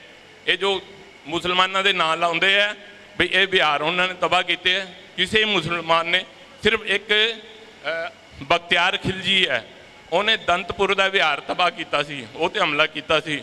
ਉਸ ਤੋਂ ਇਲਾਵਾ ਮੁਸਲਮਾਨ ਨੇ ਕੋਈ ਆਪਣਾ ਵਿਹਾਰ ਨਹੀਂ ਤੋੜਿਆ। ਇਹ ਸਾਰੇ ਦੇ ਸਾਰੇ ਉਸ ਬੰਦੇ ਨੇ ਤੋੜਿਆ ਜਿਹਦਾ ਨਾਂ ਆਦਿ ਸ਼ੰਕਰ ਹੈ। ਔਰ ਇਸ ਕਰਕੇ ਉਹ ਹਰ ਕਿਤਾਬ ਦੇ ਅੰਦਰ ਉਹਨਾਂ ਨੇ, ਜਿਵੇਂ ਇਹਨੇ ਤੁਲਸੀ ਨੇ ਨਹੀਂ ਲਿਖਿਆ ਕਿ ਬਈ ਦੇਖੋ ਇਹਨਾਂ ਦੀ ਸ਼ੂਦਰਾਂ ਦੀ ਹਿੰਮਤ ਦੇਖੋ, ਸ਼ਲੋਕ ਮੈਨੂੰ ਯਾਦ ਨਹੀਂ ਵੀ ਇਹ ਸਾਨੂੰ ਅੱਖਾਂ ਦਿਖਾਉਂਦੇ ਆ, ਉਵੇਂ ਹੀ ਉਹਨੇ ਇਹ ਲਿਖਿਆ ਹੈ ਵੀ ਮੇਰੀ ਹਿੰਮਤ ਦੇਖੋ, ਮੈਂ ਬੌਧਾਂ ਦੇ ਤਿਉਹਾਰ ਸਾਰੇ ਵਿਹਾਰ ਆ ਉਹ ਤੋੜ ਦਿੱਤੇ ਹੈ। ਸਭ ਤੋਂ ਪਹਿਲਾਂ ਮੈਂ ਬਾਬਾ ਸਾਹਿਬ ਡਾਕਟਰ ਅੰਬੇਡਕਰ ਉਹਨਾਂ ਦੀ ਵਿਚਾਰਧਾਰਾ ਨੂੰ ਪ੍ਰਣਾਮ ਕਰਦਾ, ਜਿਨ੍ਹਾਂ ਨੇ ਸਾਨੂੰ ਭਗਵਾਨ ਬੁੱਧ ਔਰ ਮਹਾਨ ਸਮਰਾਟ ਅਸ਼ੋਕ ਇਹਨਾਂ ਬਾਰੇ ਜਾਣਕਾਰੀ ਦਿੱਤੀ, ਸਾਡੇ ਇਤਿਹਾਸ ਬਾਰੇ ਸਾਰੀ ਜਾਣਕਾਰੀ ਦਿੱਤੀ। ਔਰ ਜੋ ਅੱਜ ਅਸੀਂ ਜਾਗਰਤੀ ਦੇਖ ਰਹੇ ਹਾਂ, ਇਹਦਾ ਜਿਹੜਾ ਮੋਢਿਆ ਔਰ ਇਹਦਾ ਜਿਹੜਾ ਸਿਖਰ ਆ ਉਹ ਬਾਬਾ ਸਾਹਿਬ ਡਾਕਟਰ ਅੰਬੇਡਕਰ ਦੀ ਵਿਚਾਰਧਾਰਾ ਹੈ। ਉਸ ਤੋਂ ਬਾਅਦ ਧੰਮਾ ਫੈਡਰੇਸ਼ਨ ਵੱਲੋਂ ਐਡਵੋਕੇਟ ਸੰਜੀਵ ਭੌਰਾ ਦੀ ਅਗਵਾਈ ਦੇ ਵਿੱਚ ਜੋ ਇਹ ਬਹੁਤ ਵੱਡਾ ਫੰਕਸ਼ਨ ਆਯੋਜਿਤ ਕੀਤਾ ਗਿਆ, ਇਹਨਾਂ ਦੀ ਸਮੁੱਚੀ ਟੀਮ ਨੂੰ ਬਹੁਤ ਬਹੁਤ ਮੁਬਾਰਕਾਂ, ਕਿਉਂਕਿ ਇੱਦਾਂ ਦੇ ਫੰਕਸ਼ਨ ਕਰਨ ਲਈ ਬੜਾ ਮਿਹਨਤ ਲਾਉਣੀ ਪੈਂਦੀ ਔਰ ਹਰ ਤਰ੍ਹਾਂ ਦੇ ਸਾਧਨ ਜਿਹੜੇ ਲਾਉਣੇ ਪੈਂਦੇ ਆ। ਇਸ ਤੋਂ ਬਾਅਦ ਮੈਂ ਰਿਸਪੈਕਟਡ SR ਲੱਦੜ ਜੀ, IAS ਪ੍ਰਿੰਸੀਪਲ ਸੈਕਟਰੀ ਪੰਜਾਬ ਸਰਕਾਰ, ਉਹਨਾਂ ਨੂੰ ਵੀ, ਕਿਉਂਕਿ ਫਗਵਾੜਾ ਅਤੇ ਗ੍ਰਾਂਚ 'ਚ ਕੋਈ ਫਰਕ ਨਹੀਂ, ਅਸੀਂ ਸ਼੍ਰੀ ਗੁਰੂ ਰਵਿਦਾਸ ਸਭਾ ਰਜਿਸਟਰਡ ਅਰਬਨ ਸਟੇਟ ਫਗਵਾੜਾ ਦੀ ਤਰਫੋਂ ਜਲੰਧਰ ਸਾਹਿਬ ਜੀ ਨੂੰ ਮਿਲਦੇ ਰਹੇ ਹਾਂ, ਤਾਂ ਸਾਡੇ ਵੱਲੋਂ ਬਹੁਤ ਬਹੁਤ ਸਵਾਗਤ, ਬਹੁਤ ਬਹੁਤ ਧੰਨਵਾਦ। ਜਿੱਥੇ ਤੱਕ ਵਿਜੇ ਦਸ਼ਮੀ ਦਾ ਸਵਾਲ ਹੈ, ਜਿਵੇਂ ਮੈਂ ਦੱਸਿਆ ਕਿ ਸਾਡੇ ਇਤਿਹਾਸ ਤੋਂ, ਸਾਡੇ ਮਿਥਿਹਾਸ ਤੋਂ ਜੋ ਵੀ ਗੁੰਝਲਾਂ ਸੀ ਉਹ ਬਾਬਾ ਸਾਹਿਬ ਡਾਕਟਰ ਅੰਬੇਡਕਰ ਨੇ ਸਾਡੇ ਸਾਹਮਣੇ ਰੱਖੀਆਂ। ਜੋ ਅੱਜ ਦਾ ਫੰਕਸ਼ਨ ਹੈ, ਇਸ ਤਰ੍ਹਾਂ ਦੇ ਫੰਕਸ਼ਨ ਦੇ ਵਿੱਚ ਕੋਈ ਬਹੁਤ ਜਿਹੜੀਆਂ ਟੈਕਨੀਕਲ ਗੱਲਾਂ, ਡੂੰਘੀਆਂ ਗੱਲਾਂ, ਲੰਮੇ ਸਮੇਂ ਲਈ ਗੱਲਾਂ ਨਹੀਂ ਹੋ ਸਕਦੀਆਂ। ਮੇਰੇ ਤੋਂ ਪਹਿਲਾਂ ਮੇਰੇ ਸਾਥੀ ਇੰਜੀਨੀਅਰ ਹਰਪਾਲ ਜੱਸਲ ਜੀ ਔਰ ਬਹੁਤ ਹੀ ਵਿਦਵਾਨ ਲੇਖਕ ਕੁਲਦੀਪ ਹਿਸਾਰ ਉਹ ਬੋਲ ਕੇ ਗਏ। ਹੋਰ ਵੀ ਬਹੁਤ ਸਾਰੇ ਬੁਲਾਰਿਆਂ ਨੇ ਬਹੁਤ ਵਧੀਆ ਗੱਲਾਂ ਕੀਤੀਆਂ। ਆਪਾਂ ਜਿਹੜੀ ਗੱਲ ਇੱਥੋਂ ਸ਼ੁਰੂ ਕਰ ਸਕਦੇ, ਬਾਬਾ ਸਾਹਿਬ ਨੇ ਬਹੁਤ ਧਰਮ ਕਿਉਂ ਅਪਣਾਇਆ। ਸਭ ਤੋਂ ਵੱਡਾ ਜਿਹੜਾ ਸੰਦੇਸ਼ ਹੈ, 22 ਸੌਹਾਂ ਜਿਹੜੀਆਂ ਬਾਬਾ ਸਾਹਿਬ ਨੇ ਸਾਨੂੰ ਦਿੱਤੀਆਂ, ਅਸੀਂ ਉਹਨਾਂ 'ਤੇ ਅਮਲ ਨਹੀਂ ਕੀਤਾ। ਕਿਉਂਕਿ ਜੇ ਸਾਡੀ ਸਲੇਟ ਪਹਿਲਾਂ ਖਾਲੀ ਕਰਾਂਗੇ ਅਸੀਂ, ਫਿਰ ਹੀ ਅਸੀਂ ਉੱਤੇ ਜਿਹੜਾ ਨਵਾਂ ਕੁਝ ਲਿਖ ਸਕਦੇ ਹਾਂ। ਇਸ ਕਰਕੇ ਸਾਨੂੰ ਪਹਿਲਾਂ, ਜੇ ਅਸੀਂ ਬਾਬਾ ਸਾਹਿਬ ਦੇ ਫੋਲੋਅਰ, ਅਸੀਂ ਸਾਰੇ ਕਹਾਉਂਦੇ ਹਾਂ, ਪਰ ਇਹ ਨਹੀਂ ਸਮਝਦੇ ਕਿ ਜਿਹੜੀ ਵਿਵਸਥਾ ਆ ਬ੍ਰਾਹਮਣ, ਕਸ਼ਤਰੀ, ਵੈਸ਼ ਤੇ ਸ਼ੂਦਰ ਵਰਨ ਵਿਵਸਥਾ, ਉਹਦੇ ਵਿੱਚ ਅਸੀਂ ਕਿਤੇ ਵੀ ਨਹੀਂ ਆਉਂਦੇ। ਇਸ ਕਰਕੇ ਅਸੀਂ ਹਿੰਦੂ ਨਹੀਂ ਹੈ। ਹਿੰਦੂ ਜਿਹੜੀ ਵਿਵਸਥਾ ਹੈ, ਸਮਾਜਿਕ ਵਿਵਸਥਾ, ਇਹ ਕਹਿੰਦੀ ਆ ਕਿ ਤੁਸੀਂ ਸਾਡੇ ਵਿੱਚ ਨਹੀਂ ਆ। ਹੁਣ ਵੋਟਾਂ ਖਾਤਰ ਭਾਵੇਂ ਜੋ ਮਰਜ਼ੀ ਕਹਿਣ, ਤੋ ਬਾਬਾ ਸਾਹਿਬ ਡਾਕਟਰ ਅੰਬੇਡਕਰ ਨੂੰ ਪੜ੍ਹਨਾ ਬੜਾ ਜ਼ਰੂਰੀ ਆ, ਉਹਨਾਂ ਬਾਰੇ ਜਾਣਨਾ ਬੜਾ ਜ਼ਰੂਰੀ ਆ। ਕਿਉਂਕਿ ਜੋ ਉਹਨਾਂ ਨੇ ਧੰਮ ਕ੍ਰਾਂਤੀ ਕੀਤੀ ਆ, ਪੰਜਾਬ ਦੇ ਵਿੱਚ ਉਹਦਾ ਬਹੁਤ ਘੱਟ ਰਿਸਪੌਂਸ ਹੋਇਆ। ਅਸੀਂ ਲੋਕ ਵਿਅਕਤੀਗਤ ਤੌਰ 'ਤੇ ਅਮੀਰ ਹੋ ਗਏ ਆ, ਵਿਅਕਤੀਗਤ ਤੌਰ 'ਤੇ ਤਕੜੇ ਹੋ ਗਏ ਆ, ਕਾਰਾਂ, ਕੋਠੀਆਂ, ਸਾਰਾ ਕੁਝ ਹੈ, ਪਰ ਸਮਾਜਿਕ ਤੌਰ 'ਤੇ ਅਸੀਂ ਬਹੁਤ ਗਰੀਬ ਹਾਂ। ਔਰ ਉਹਦੇ ਸਬੂਤ ਵੀ ਆ। ਸਾਹਿਬ ਕਾਂਸ਼ੀ ਰਾਮ ਨੂੰ ਇੱਥੋਂ ਕਿੰਨਾ ਕੁ ਵੱਡਾ ਹੰਗਾਰਾ ਮਿਲਿਆ। ਦੀ ਗ੍ਰੇਟੈਸਟ ਇੰਡੀਅਨ ਜਦੋਂ ਦਾ ਵੋਟਿੰਗ ਹੋਈ ਆ ਪੰਜਾਬ ਦੇ ਵਿੱਚ, ਉਹਨੂੰ ਬਹੁਤ ਘੱਟ ਵੋਟਾਂ ਪਈਆਂ। ਤੁਸੀਂ ਸਾਹਿਬ ਕਾਂਸ਼ੀ ਰਾਮ ਬਾਰੇ ਕਿਤਾਬ ਲਿਖ ਦਿੰਦੇ ਆ, ਕੋਈ ਨਹੀਂ ਖਰੀਦਦਾ। ਕਿਉਂ? ਇਹ ਤੋਂ ਤੁਸੀਂ ਆਪਣਾ ਜਿਹੜਾ ਤੁਹਾਡੀ ਵਿਚਾਰ ਹੈ, ਜਿਹੜਾ ਤੁਹਾਡੇ ਅੰਦਰ ਚੱਲ ਰਿਹਾ, ਦੇਖੋ ਬਾਬਾ ਸਾਹਿਬ ਦਾ ਇਹ ਸੰਦੇਸ਼ ਹੈ ਕਿ ਜੋ ਕਰਨਾ ਤੁਸੀਂ ਆਪ ਕਰਨਾ, ਆਪਣੇ ਦੀਪਕ ਤੁਸੀਂ ਆਪ ਬਣਨਾ। ਤੁਸੀਂ ਸਰਕਾਰਾਂ ਤੋਂ, ਅਫਸਰਾਂ ਤੋਂ, ਪਾਰਟੀਆਂ ਤੋਂ ਕੀ ਦੇ ਸਕਦੇ ਤੁਹਾਨੂੰ? ਇਹ ਲੋਕ ਤਾਂ ਤੁਹਾਡੇ ਦਮ ਤੇ ਬਣੇ ਹੋਏ ਆ। ਜਿਹਨੂੰ ਤੁਸੀਂ ਵੋਟਾਂ ਦੇ ਕੇ ਚੁਣਦੇ, ਜਿਹੜਾ ਤੁਹਾਡੇ ਦਰ ਤੇ ਆਉਂਦਾ, ਉਹ 5 ਸਾਲ ਤੁਹਾਡੇ ਕੋਲ ਨਹੀਂ ਆਉਂਦਾ। ਬਾਬਾ ਸਾਹਿਬ ਨੇ ਰਾਖਵਾਂਕਰਨ ਲੈ ਕੇ ਦਿੱਤਾ, ਔਰ ਰਾਖਵਾਂਕਰਨ ਦੀ ਕਦਰ ਪਾਉਣ ਵਾਲੇ ਕਿੰਨੇ ਜਿਹੜੇ ਆ ਸਾਡੇ ਨੇਤਾ ਆ। ਅਸੀਂ ਲੋਕ ਜਿਵੇਂ ਗੁਲਾਮੀ ਸਾਡੇ ਖੂਨ ਦੇ ਵਿੱਚ ਰਚ ਗਈ ਆ, ਉਹ ਜਿਹੜਾ ਕਿਸ ਤਰ੍ਹਾਂ ਨਿਕਲੇਗੀ ਇਹਦੀ, ਇਹ ਤੁਹਾਨੂੰ ਬਾਬਾ ਸਾਹਿਬ ਨੇ, ਬਾਬਾ ਸਾਹਿਬ ਤੇ ਮਾਣ ਕਰੋ। ਅੱਜ ਬਾਬਾ ਸਾਹਿਬ ਨੂੰ ਪੂਰਾ ਵਰਲਡ ਮੰਨਦਾ। ਤੁਸੀਂ ਜਾਣਦੇ ਹੋ ਕਿ UNO ਪੱਧਰ ਤੇ ਉਹਦਾ ਜਨਮ ਦਿਨ ਮਨਾਇਆ ਜਾਣ ਲੱਗ ਪਿਆ ਆ। ਔਰ ਦੇਖੋ ਸਾਨੂੰ ਸਾਡੇ ਪਿਓ ਦਾ ਪਤਾ ਹੀ ਨਹੀਂ, ਔਰ ਦੁਨੀਆ ਉਹਨਾਂ ਦੇ ਵਿਚਾਰਾਂ ਨੂੰ ਸਲਾਮ ਕਰਦੀ, ਬਾਬਾ ਸਾਹਿਬ ਨੂੰ ਨਹੀਂ ਕਰਦੀ। ਉਹਦੇ ਵਿਚਾਰਾਂ 'ਚ ਇੰਨਾ ਦਮ ਆ ਕਿ ਉਹਦੇ ਵਿਚਾਰ ਜਿਹੜੇ ਵਰਲਡ ਅਪੀਲ ਰੱਖਦੇ ਆ, ਔਰ ਉਹਨਾਂ ਦੇ ਵਿਚਾਰਾਂ ਦੇ ਉੱਤੇ ਬਾਹਰਲੇ ਮੁਲਕਾਂ ਦੇ ਵਿੱਚ ਕਿ ਦਰਜਨਾਂ PhDs ਹੋ ਚੁੱਕੀਆਂ। ਪੰਜਾਬ ਦਾ ਕੋਈ ਸਕਾਲਰ ਦੱਸੋ ਜਿਹਨੇ ਬਾਬਾ ਸਾਹਿਬ ਤੇ PhD ਕੀਤੀ ਹੋਵੇ। ਇਸ ਕਰਕੇ ਸਾਨੂੰ ਮਹਾਨਤਮ ਦੀ ਗ੍ਰੇਟੈਸਟ ਇੰਡੀਅਨ ਬਾਬਾ ਸਾਹਿਬ ਡਾਕਟਰ ਅੰਬੇਡਕਰ, ਉਹਨਾਂ ਦੀ ਵਿਚਾਰਧਾਰਾ ਨੂੰ ਜਾਣਨਾ ਪਏਗਾ, ਪੜ੍ਹਨਾ ਪਏਗਾ। ਮੈਂ ਉਸ ਟੀਮ ਦਾ ਵੀ ਧੰਨਵਾਦੀ ਹਾਂ ਜਿਨ੍ਹਾਂ ਨੇ ਮੇਰੀ ਟਰਾਂਸਲੇਟ ਕੀਤੀ ਕਿਤਾਬ ਐਨੀਲੇਸ਼ਨ ਆਫ ਕਾਸਟ, ਜਾਤ ਪਾਤ ਦਾ ਬੀਜਨਾਸ, ਜਾਤ ਪਾਤ ਦਾ ਸੱਤਿਆਨਾਸ। ਉਹ 100 ਕਿਤਾਬ ਇੱਥੇ ਤੁਹਾਨੂੰ ਤੁਹਾਡੇ ਲਈ ਜਿਹੜੀ ਉਹ ਦੇਣ ਲਈ ਲੱਦੜ ਸਾਹਿਬ ਜਿਹੜੇ ਆ ਸਾਡੇ ਮਾਨਯੋਗ IAS ਅਫਸਰ, ਉਹ ਤੁਹਾਨੂੰ ਦੇਣਗੇ। ਔਰ ਇਸ ਤੋਂ ਇਲਾਵਾ ਮੈਂ ਇੱਕ ਹੋਰ ਇਨਫੋਰਮੇਸ਼ਨ ਦੇਣੀ ਚਾਹੁੰਦਾ ਕਿ ਕੱਲ੍ਹ ਨੂੰ ਪ੍ਰਬੁੱਧ ਭਾਰਤ ਫਾਊਂਡੇਸ਼ਨ ਨੇ ਜੋ ਬਾਬਾ ਸਾਹਿਬ ਦੀ ਕਿਤਾਬ 'ਤੇ ਕੰਪੀਟੀਸ਼ਨ ਕਰਾਇਆ ਸੀ, ਜਿਹਦੇ ਵਿੱਚ 350 ਸੈਂਟਰ ਬਣੇ ਸੀ, ਜਿਹਦੇ ਵਿੱਚ 45,000 ਬੱਚਾ ਪੀਰ ਹੋਇਆ ਸੀ। ਉਹਦੇ ਜਿਹੜੇ ਕੱਲ ਰਿਜ਼ਲਟ ਜਿਹੜੇ ਆ, ਐਡਵੋਕੇਟ ਸੰਜੀਵ ਭੌਰਾ ਸਾਡੇ ਬਹੁਤ ਵੱਡੇ ਥੰਮ ਆ ਉਸ ਕੰਪੀਟੀਸ਼ਨ ਦੇ ਵੀ। ਉਹਦਾ ਰਿਜ਼ਲਟ ਜੀ ਮੈਰੀਟ ਰਿਸੋਰਟ ਕਾਂਸ਼ੀ ਨਗਰ ਮੇਟਾਂ, ਜਿੱਥੋਂ ਚੰਡੀਗੜ੍ਹ ਦੇ ਬੱਸ ਮੁੜਦੀ ਆ, ਉੱਥੇ ਅਸੀਂ ਉਹ ਪੈਲੇਸ ਕੀਤਾ, ਕਿਉਂਕਿ ਸਾਡਾ ਆਪਣਾ ਪਲੇਸ ਸੀਗੀ hospital Guru Ravidas mission hospital Palahi road Phagwara, ਉਹਦੇ ਵਿੱਚ ਸਪੇਸ ਦੀ ਕਮੀ ਸੀ। ਤਾਂ ਮੈਂ ਸਾਰਿਆਂ ਨੂੰ ਸੱਦਾ ਦਿੰਦਾ ਕਿ ਕੱਲ ਨੂੰ ਸਾਰੇ ਪੰਜਾਬ ਦਾ ਰੰਗ ਦੇਖੋ, ਉੱਥੇ ਆ ਕੇ ਬੱਚਿਆਂ ਨੂੰ ਲੱਖਾਂ ਰੁਪਏ ਦੇ ਜਿਹੜੇ ਇਨਾਮ ਆ ਉੱਥੇ ਦਿੱਤੇ ਜਾਣੇ ਆ। ਔਰ ਕਿਉਂਕਿ ਮੈਂ ਜਿਵੇਂ ਕਿਹਾ ਕਿ ਇੱਦਾਂ ਦੇ ਪ੍ਰੋਗਰਾਮ ਦੇ ਵਿੱਚ ਬਹੁਤੀਆਂ ਕੋਈ ਵੱਡੀਆਂ ਗੱਲਾਂ ਨਹੀਂ ਹੋ ਸਕਦੀਆਂ। ਜਾਂ ਹੁਣ ਜਿਵੇਂ ਕੁਲਦੀਪ ਹਜ਼ਾਰ ਨਹੀਂ ਬੋਲ ਰਹੇ ਸੀਗੇ, ਸਾਨੂੰ ਪਤਾ ਉਹਨਾਂ ਨੂੰ ਕਿੰਨੀ ਹਿਸਟਰੀ ਦੀ ਜਾਣਕਾਰੀ ਆ, ਸਾਨੂੰ ਪਤਾ ਉਹਨਾਂ ਨੇ ਕਿੰਨੀਆਂ ਕਿਤਾਬਾਂ ਲਿਖੀਆਂ। ਇਹਨਾਂ ਨੇ ਐਸਾ ਚਾਹੂੰ ਰਾਜ ਮੈਂ ਸਤਿਗੁਰੂ ਰਵਿਦਾਸ ਜੀ ਬਾਰੇ ਕਿਤਾਬ ਲਿਖੀ ਆ, ਹੋਰ ਵੀ ਕਈ ਕਿਤਾਬਾਂ ਮੈਂ ਇਹਦੇ ਲੇਖ ਪੜ੍ਹਦਾ ਰਹਿੰਦਾ। ਤਾਂ ਮੈਂ ਅੰਤ ਦੇ ਵਿੱਚ, ਕਿਉਂਕਿ ਮੈਂ ਵੀ ਬਹੁਤਾ ਟਾਈਮ ਨਹੀਂ ਲੈਣਾ ਚਾਹੁੰਦਾ, ਮੈਂ ਕਵਿਤਾ ਜਿਹੜੀ ਆ 2-3 ਬੰਦ ਜਿਹੜੇ ਕਵਿਤਾ ਦੇ ਆ ਉਹ ਤੁਹਾਡੇ ਨਾਲ ਜ਼ਰੂਰ ਸਾਂਝਾ ਕਰੂੰਗਾ।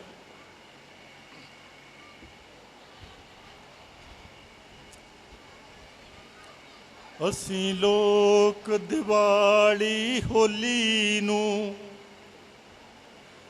ਅਸੀਂ ਲੋਕ ਦੀਵਾਲੀ ਹੋਲੀ ਨੂੰ ਬੜੇ ਚਾਵਾਂ ਨਾਲ ਮਨਾਉਂਦੇ ਹਾਂ। ਅਸੀਂ ਖੁਸ਼ੀਆਂ ਵਿੱਚ ਦੁਸਹਿਰੇ ਤੇ ਰਾਵਣ ਨੂੰ ਅੱਗਾਂ ਲਾਉਂਦੇ ਹਾਂ। ਅਸੀਂ ਭੁੱਲ ਗਏ ਕੀ ਆਪਣਾ ਸੀ, ਅਸੀਂ ਭੁੱਲੇ ਕੀ ਬੇਗਾਨਾ ਹੈ। ਅਸੀਂ ਬਾਬਾ ਸਾਹਿਬ ਨੂੰ ਪੜ੍ਹਦੇ ਨਹੀਂ, ਅਗਿਆਨਤਾ ਨਾਲ ਜਰਾਨਾ ਹੈ। ਇਹ ਚਿੰਨ੍ਹ ਸਾਡੀਆਂ ਹਾਰਾਂ ਦੇ, ਸਾਡੇ ਤਿਉਹਾਰ ਜਿਹੜੇ ਆ ਉਹਨਾਂ ਤੇ ਕਬਜ਼ਾ ਕੀਤਾ ਹੋਇਆ। ਜਦੋਂ ਬਾਬਾ ਸਾਹਿਬ ਨੂੰ ਪੜਾਂਗੇ ਤੁਹਾਨੂੰ ਸਰੀਰ ਦਾ ਪਤਾ ਲੱਗ ਜਾਏਗਾ। ਇਹ ਚਿੰਨ੍ਹ ਸਾਡੀਆਂ ਹਾਰਾਂ ਦੇ, ਸਾਡੇ ਲਈ ਸ਼ੋਕ ਦਿਹਾੜੇ ਨੇ। ਗੈਰਾਂ ਨੇ ਸਾਡੇ ਮਹਾਬਲੀ, ਕਈ ਕਤਲ ਕੀਤੇ ਕਈ ਸਾੜੇ ਨੇ। ਬਾਬਾ ਸਾਹਿਬ ਨੇ ਸਾਨੂੰ ਪਿੰਡਾਂ ਦੀਆਂ ਗਲੀਆਂ ਕੂਚੀਆਂ ਮਹੱਲਿਆਂ ਦੇ ਵਿੱਚੋਂ ਕੱਢ ਕੇ ਵਰਲਡ ਦੇ ਕਲਚਰ ਦੇ ਨਾਲ ਜੋੜ ਦਿੱਤਾ। ਤੁਸੀਂ ਦੁਨੀਆ ਵਿੱਚ ਕਿਸੇ ਦੇਸ਼ ਜਾਓ, ਆਪਣੇ ਆਪ ਨੂੰ ਕਹੋ, ਦੱਸੋ ਕਿ ਮੈਂ ਬੁੱਧਿਸਟ ਹਾਂ, ਤੁਹਾਨੂੰ ਲੋਕ ਉੱਤੇ ਹੱਥੀਂ ਛਾਵਾਂ ਕਰਨਗੇ, ਚਾਹੇ ਉਹ ਕੋਈ ਵੀ ਦੇਸ਼ ਹੋਵੇ। ਕਿਉਂਕਿ ਮੈਂ ਖੁਦ ਜਾ ਕੇ ਬਾਹਰ ਦੇਖਿਆ, ਸਿਰਫ ਦੱਸਣ ਦੀ ਲੋੜ ਆ। ਇੱਕ ਦੋ ਪੰਜਾਬੀ ਦੀਆਂ ਕਿਤਾਬਾਂ ਆਪਣੀਆਂ ਮੈਂ ਲਿਖਿਆ 2-4, ਤੇ ਜਦੋਂ ਉਹਨਾਂ ਨੂੰ ਦੇਖਿਆ ਕਿ ਬੁੱਧਿਸਟ ਆ, ਬੜੀ ਰਿਸਪੈਕਟ ਹੋਈ, ਬੜਾ ਸਨਮਾਨ ਕਰਦੇ ਲੋਕ। ਇਹਦੇ ਨਾਲ ਤੁਸੀਂ ਦੁਨੀਆ ਨਾਲ ਦੇਖੋ ਬਾਬਾ ਸਾਹਿਬ ਨੇ ਕਿੱਡਾ ਉਪਕਾਰ ਕੀਤਾ ਸਾਡੇ ਤੇ। ਔਰ ਜਿਹਨੂੰ ਅਸੀਂ ਅੱਜ ਧਰਮ ਸਮਝੀ ਜਾਂਦੇ ਆ, ਇਹ ਅਸਲ 'ਚ ਕਰਮ ਕਾਂਡ ਆ। ਇਹ ਕਰਮ ਕਾਂਡ ਆ, ਇਹਦੇ ਵਿੱਚੋਂ ਕੁਛ ਨਹੀਂ ਲੱਭਣਾ। ਜੇ ਬਾਬਾ ਸਾਹਿਬ ਔਰ ਭਗਵਾਨ ਬੁੱਧ ਇਹਨਾਂ ਬਾਰੇ, ਦੋਨਾਂ ਬਾਰੇ ਜਾਣ ਲਓਗੇ, ਤੁਹਾਨੂੰ ਆਪਣੀ ਜ਼ਿੰਦਗੀ ਦੇ ਅਰਥ ਪਤਾ ਲੱਗ ਜਾਣਗੇ। ਤੁਹਾਨੂੰ ਆਪਣੀਆਂ ਜ਼ਿੰਮੇਵਾਰੀਆਂ ਦਾ ਅਹਿਸਾਸ ਹੋ ਜਾਏਗਾ। ਤੁਹਾਨੂੰ ਆਪਣੇ ਸਾਰੀ ਖੁਸ਼ਹਾਲੀ, ਜਦੋਂ ਬੰਦਾ ਮਾਈਂਡ ਕਲੀਅਰ ਹੋ ਜਾਏ ਤਾਂ ਬਹੁਤ ਕੁਝ ਕਰ ਸਕਦਾ। ਬਾਬਾ ਸਾਹਿਬ ਕਿੰਨੀਆਂ ਤੰਗੀਆਂ ਦੇ ਵਿੱਚੋਂ ਇੰਨਾ ਉੱਪਰ ਉੱਠੇ ਆ, ਔਰ ਅੱਜ ਦੁਨੀਆ ਦਾ ਜਿਹੜਾ ਕੋਈ ਵੀ ਵੱਡੇ ਤੋਂ ਵੱਡਾ ਬੰਦਾ ਉਹਨਾਂ ਦੀ ਕਤਾਰ ਦੇ ਵਿੱਚੋਂ ਸ਼ਾਮਲ ਹੈ। ਔਰ ਗ੍ਰੇਟੈਸਟ ਇੰਡੀਅਨ ਤਾਂ ਉਹ ਹੈ ਹੀ। ਉਹਨਾਂ ਦੇ ਡਿਗਰੀਆਂ ਜਦੋਂ ਦੇਖਦੇ ਆ, MA, PhD, DSc, LLD, DLET, bar at ਲਾ, ਏਡੀਆਂ ਵੱਡੀਆਂ ਡਿਗਰੀਆਂ ਇਸ ਦੇਸ਼ ਦੇ ਕਿਸੇ ਵੀ ਆਗੂ ਕੋਲ ਅੱਜ ਤੱਕ ਵੀ ਨਹੀਂ ਹੈ। ਔਰ ਜਦੋਂ ਤੁਸੀਂ ਬਾਬਾ ਸਾਹਿਬ ਦੀ ਮਹਾਨਤਾ ਨੂੰ ਜਾਣ ਲਓਗੇ ਤਾਂ ਤੁਹਾਨੂੰ ਆਪਣੇ ਆਪ ਤੇ ਮਾਣ ਹੋਣ ਲੱਗੇਗਾ ਕਿ ਇਹ ਆ ਸਾਡਾ ਲੀਡਰ, ਇਹ ਆ ਸਾਡਾ ਰਹਿਨੁਮਾ, ਇਹ ਆ ਸਾਡਾ ਮਸੀਹਾ। ਬੁੱਧ ਆਖਦੇ ਨੇ ਪਰਖੋ ਤਮ ਤਾਈ, ਅੱਖਾਂ ਮੀਟ ਕੇ ਤੇ ਇਹਨੂੰ ਨਾ ਮੰਨੋ। ਕੋਈ ਸ਼ੱਕ ਹੈ ਫੱਟ ਸਵਾਲ ਪੁੱਛੋ, ਸ਼ੱਕ ਦੂਰ ਹੋਵੇ ਇਹਨੂੰ ਤਾਂ ਮੰਨੋ। ਪਹਿਲਾਂ ਸੋਚੋ ਇਹ ਸੱਚ ਦਾ ਰਾਹ ਵੀ ਹੈ, ਗੱਲ ਜੱਚ ਜਾਵੇ ਇਹਨੂੰ ਥਾਂ ਮੰਨੋ, ਮਾਰੂ ਥਲਾਂ ਦੀ ਰੇਤ ਨੂੰ ਛਾਣ ਦਿਓ, ਭਟਕਣ ਵਾਲਿਓ ਇਹਨੂੰ ਛਾਂ ਮੰਨੋ, ਇਹਨੂੰ ਚੰਗੇ ਅਸੂਲਾਂ ਦਾ ਪੁੰਜ ਮੰਨੋ, ਇਹਨੂੰ ਚੰਗੇ ਅਸੂਲਾਂ ਦੀ ਮਾਂ ਮੰਨੋ, ਇੱਕੋ ਧਰਮ ਬਣੀ ਏਦਾਂ ਆਖਦਾ ਹੈ, ਧੰਮ ਲਈ ਦਿਮਾਗ ਦੀ ਹਾਂ ਮੰਨੋ। ਜੈ ਭੀਮ, ਜੈ ਭਾਰਤ, ਨਮੋ ਬੁੱਧਾਏ। ਬਹੁਤ ਬਹੁਤ ਧੰਨਵਾਦ।